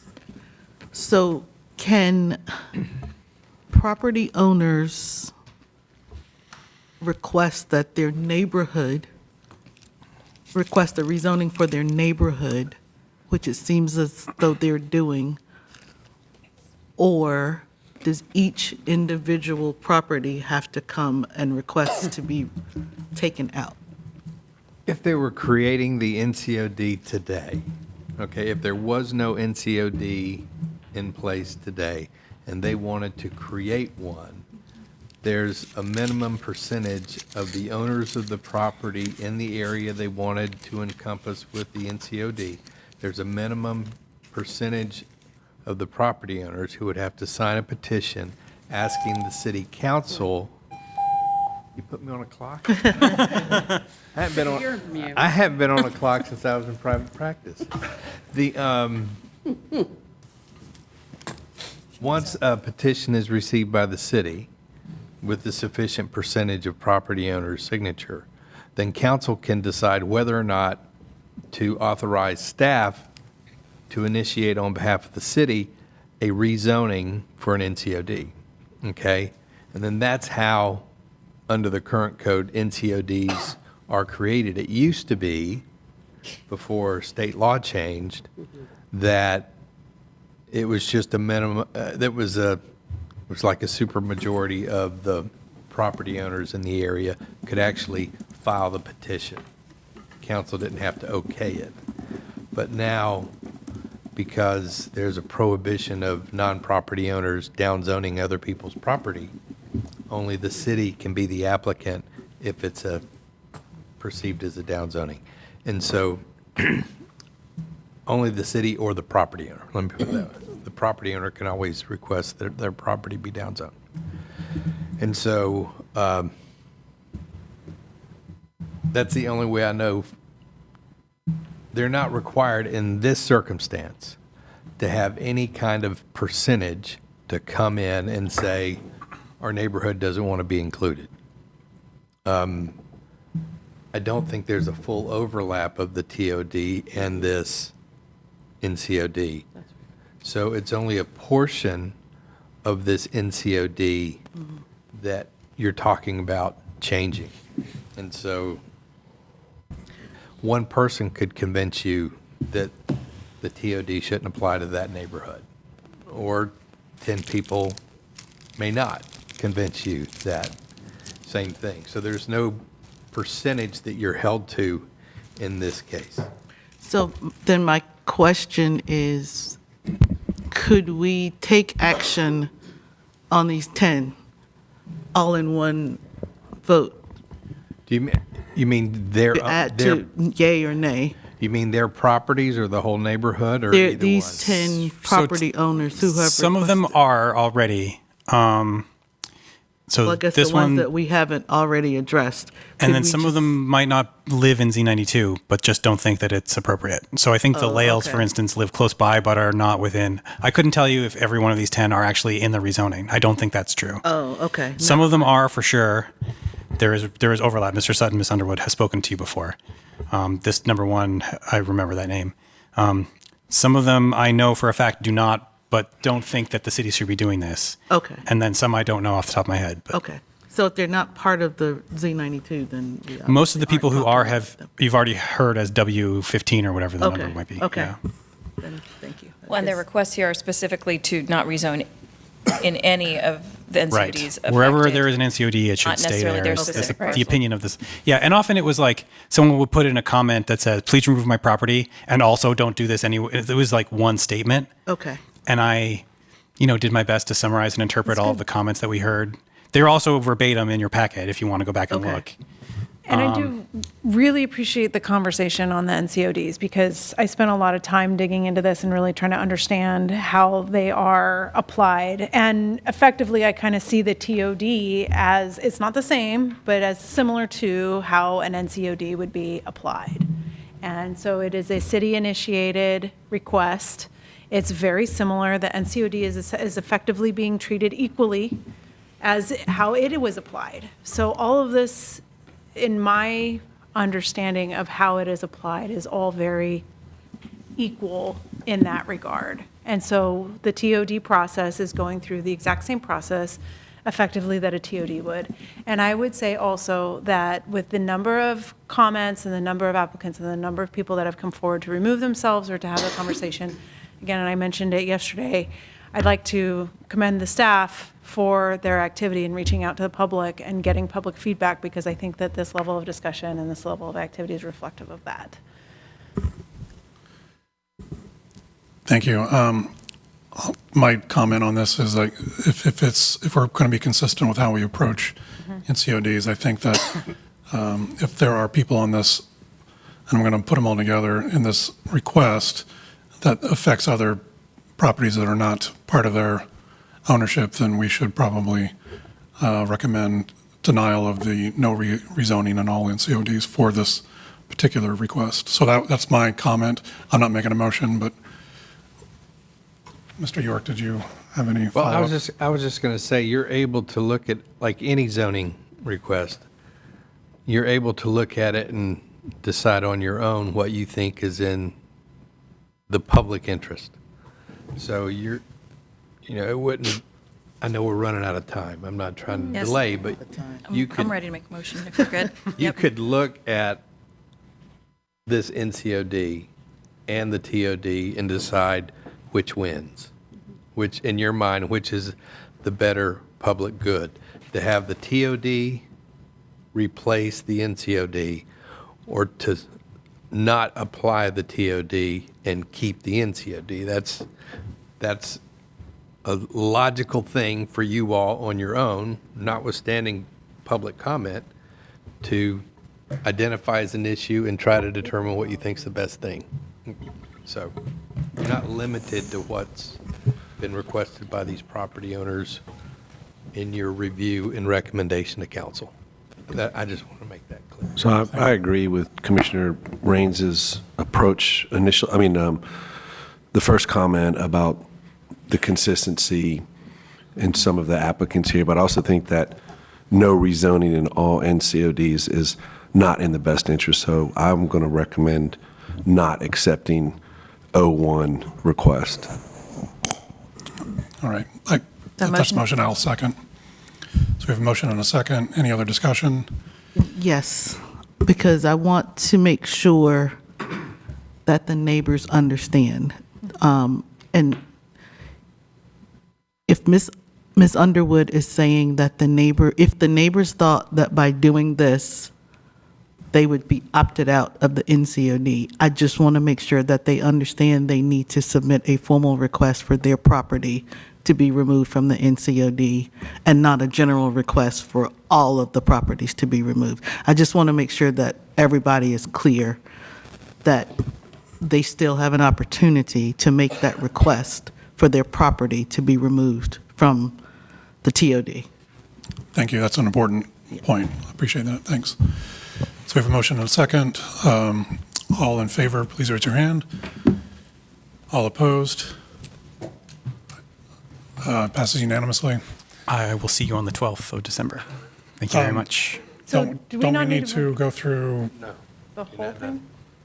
Approval of the case in general? Gosh. I do feel like that might be a good motion for Z92, 22 with the recommended To revisions. make your recommendation on the comp plan, and you need to make Right. two separate votes. You need to make a recommendation on the comp plan, you need to make a recommendation on Z92. And Your motion on the comp plan may just be to move it out without recommendation, because you intend to discuss it on the 12th.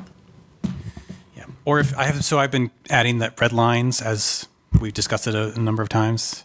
If you're comfortable and have reviewed those recently. I think. Otherwise, what Bynum had said, that would give you till the 12th to review that. Yes, and I'd love to see a summary of all the changes Gotcha. and Okay. the maps and everything else, the ultimate revision. Okay. So I'm going to jump ahead on, bear with me, on CP 722, the New Bern Stationary Plan Study and Comp Plan Amendments. I would like to move this out to the December 12th full Planning Commission without recommendation. Second. So we have a second. Any other discussion? If not, all in favor? All opposed? Passes unanimously. And we will be able to discuss it at the December 12th. Yes, ma'am. Okay. And so you would want to maybe do that for the Z92, 22? Do we vote that out as a whole with no recommendation? And I can give you the full total summary of everything you've ever discussed on the 12th? Is that I'm asking the question. It's fine with me. You've made a bunch of individual recommendations, which I will collate, committee but report doesn't mean you can't discuss it. Yeah, I mean, the other thing you could move to, you can make a motion to refer it back to the commission with based on what you've done today, a recommendation for approval as amended by the committee's discussion over the past 6 months. Of all these requests. Yes, I'd like to do that to speed up our discussion on the 12th. I don't know how to phrase that, though. I think it would be appropriate for someone to make a motion to recommend to the full planning commission approval of Z92 As amended. as amended based on the various requests, citizen requests made citizen and staff requests made.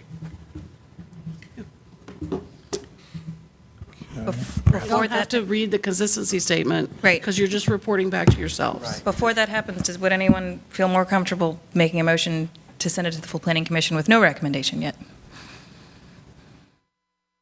I'm comfortable with the recommendation for the rezoning, Okay. not for the comp plan amendment. I see. But that's Okay. just me. Okay. With that, I'd like to make a motion to move case Z92 to the full planning commission with the recommendation that the commission approve that case as amended by our discussions in the committee. We have a motion and a second. Any other discussion? If not, all in favor of the motion, please raise your hand. All opposed? That passes 6-2.